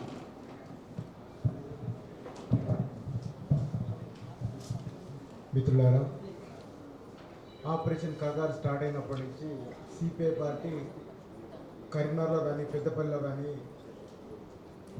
ఈ కగారు వ్యతిరేకంగా జరుగుతున్న అన్ని పోరాటాలకు తన మద్దతును, క్రియాశీలకమైన మద్దతును ఇస్తూ ముందు వరుసలో నిలబడ్డది. దానికి పౌరకుల సంఘం తరఫున ధన్యవాదాలు తెలుపుకుని, విషయం ఏంటంటే ఇప్పటికీ రేపు మార్చి వస్తే 2 సంవత్సరాలు 3 నెలలు అవుతుందేమో. ఎందుకంటే జనవరి 1, 2024 నాడు ఆపరేషన్ కగారు స్టార్ట్ అయింది. అంటే 31st నైట్ నుంచి 6 నెలల మళ్ళీ తోటి ప్రారంభమైన ఆపరేషన్ కగారు ఇప్పటి వరకు కొనసాగుతూనే ఉంది. సుమారు 90 ఎన్కౌంటర్లు, 1000 పైగా హత్యలు.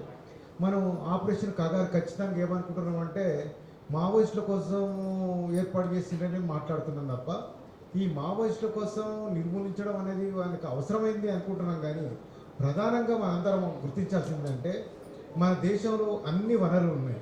సింగరేణి చూస్తే బొగ్గు ఉంది, కొన్ని చోట్ల బంగారం గనులు ఉన్నాయి.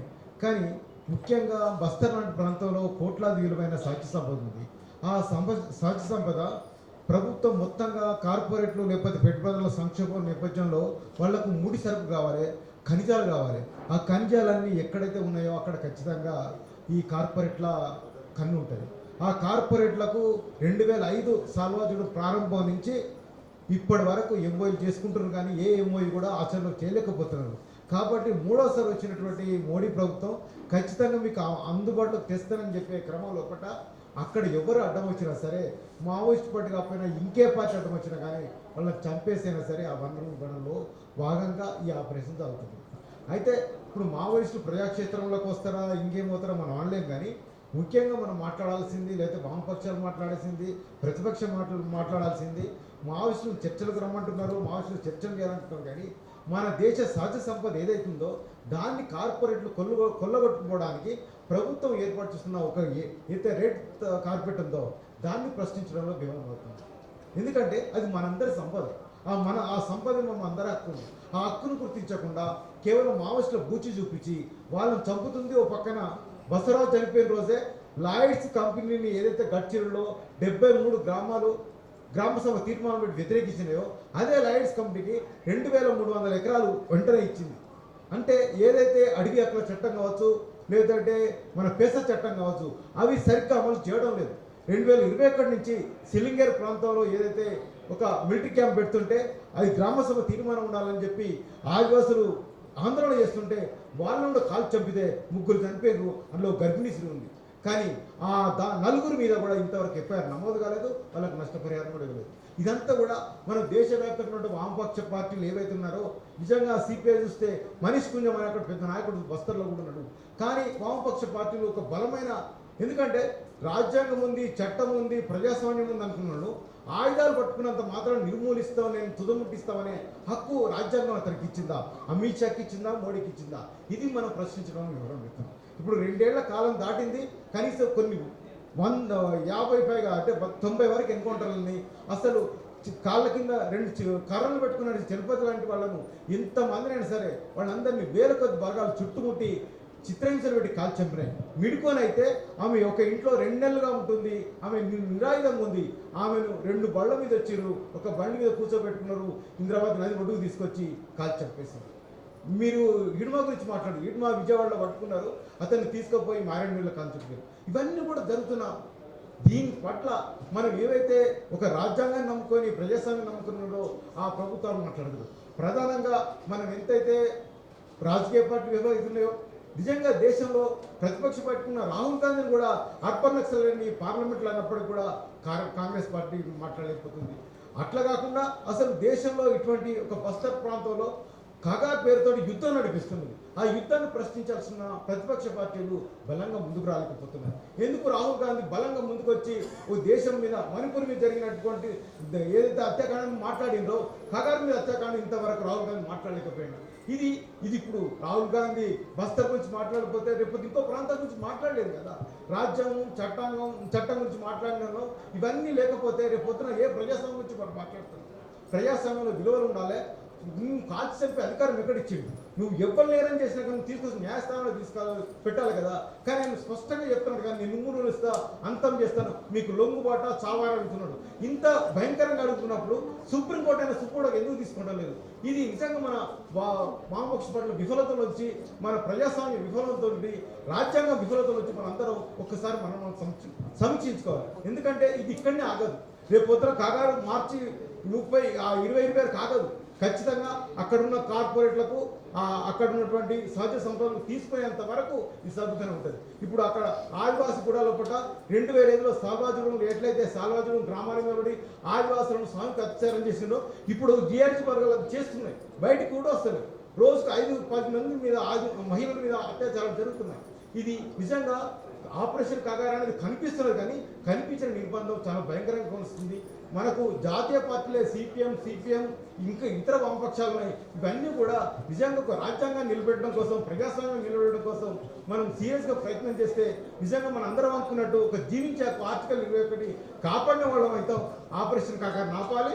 వాళ్ళు నిజంగా లొంగిపోనియండి ఏమన్నా కానీ ఈ మావోయిస్ట్ పార్టీకి సంబంధించే అంశం కాదు అది ఆపరేషన్ కగార్ అనేది. ఖచ్చితంగా అక్కడున్న నువ్వు ఏవైతే 105 ఎంఓయూలు కుదుర్చుకున్నావో వాటి గురించి నువ్వు నిజంగానే పేసా చట్టం, గ్రామసభ తీర్మానం ఉన్నాయా, ఉండి నువ్వు అనుమతులు ఇస్తున్నావా? దీన్ని మనం లోతుగా అడగకపోతే రేపు పొద్దున ఎక్కడైనా సరే ఇదే జరుగుతుంది. మీరు అన్నట్టు సింగరేణి పొందలగడ్డ కాదు, బస్తర్ కూడా పెద్ద పొందలగడ్డ మారుతుంది. మన భవిష్యత్ తరాలకు ఏం ఉండదు. మొత్తంగా వాళ్ళు ఏం బతకాలి, మరో సౌకర్యాలకు అయ్యే పరిస్థితి కూడా మనకు ఉంటుంది. ఇప్పటికే మొత్తంగా మనం ప్రతి ఒక్క దాంట్లో కార్పొరేట్లే వచ్చింది తప్ప మన దేశీయ పెట్టుబడులు ఎక్కడ నిలబడతలేదు. ఈ స్థితిలో మన భవిష్యత్ తరాలకు జీవించే హక్కు, జీవనోపాధి హక్కు ఇవ్వాలంటే మనందరం వామపక్షాలుగా గొంతెత్తాలి. ఆపరేషన్ కగార్ అనేది కేవలం మావోయిస్టుల కోసం కాదు, అక్కడున్న కమిటీ సంబంధాన్ని ఎత్తుకోవడం కోసం, కార్పొరేట్ల కోసం మోడీ ప్రభుత్వం జరుపుతున్న కగార్ యుద్ధం, దీన్ని ఆపాలని మనందరం బలంగా నిలబడాలి. ఒక ఉద్యమాన్ని తీసుకోవాల్సిన అవసరం ఉందని చెప్తూ ముగిస్తున్నాను.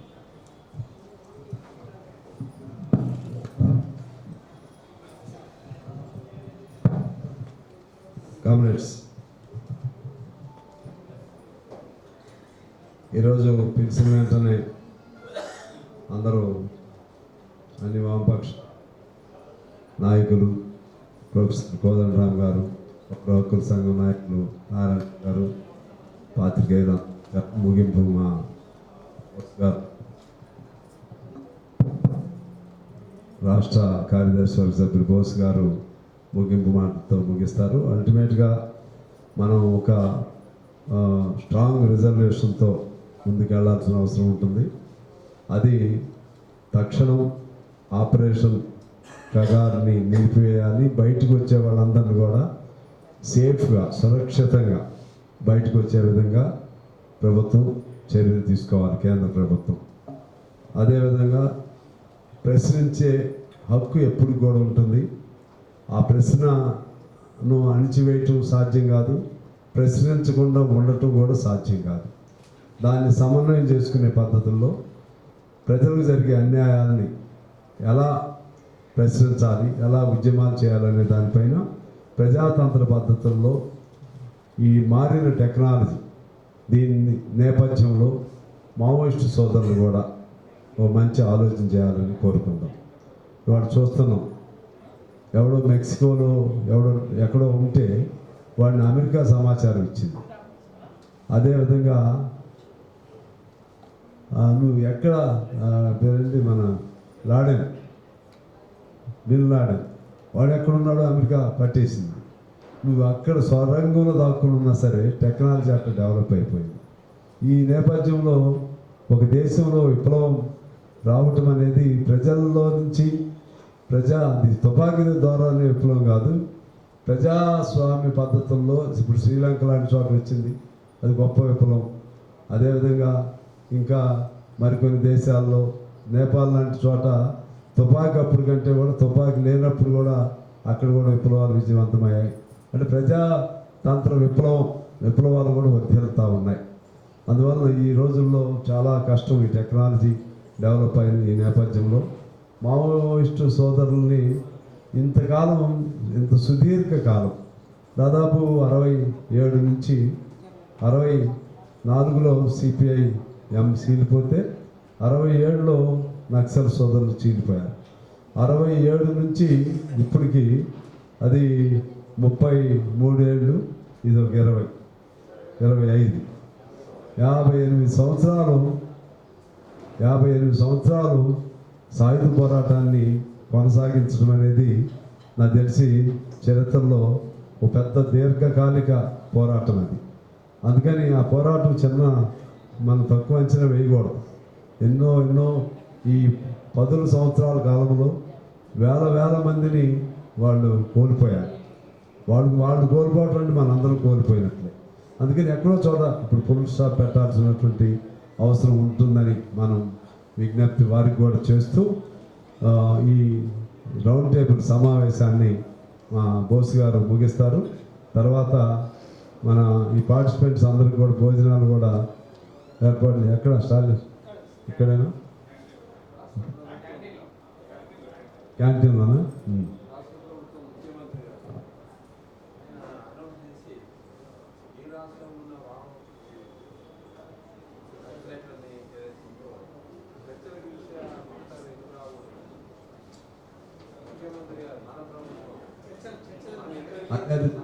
చాలాసార్లు అడిగాను కానీ ఇప్పుడు ఇది లింక్ అక్కడ ఉంది. సరే, ఓకే, రైట్. రాష్ట్ర ప్రభుత్వం కూడా చర్చ కదా అని అంటాడు ఆయన. అంతకుముందు రాజశేఖర రెడ్డి గారి కాలంలో లాగా. ఓకే. కాబట్టి అవసరాలు మనుషుల్ని మారుస్తాయని నిన్న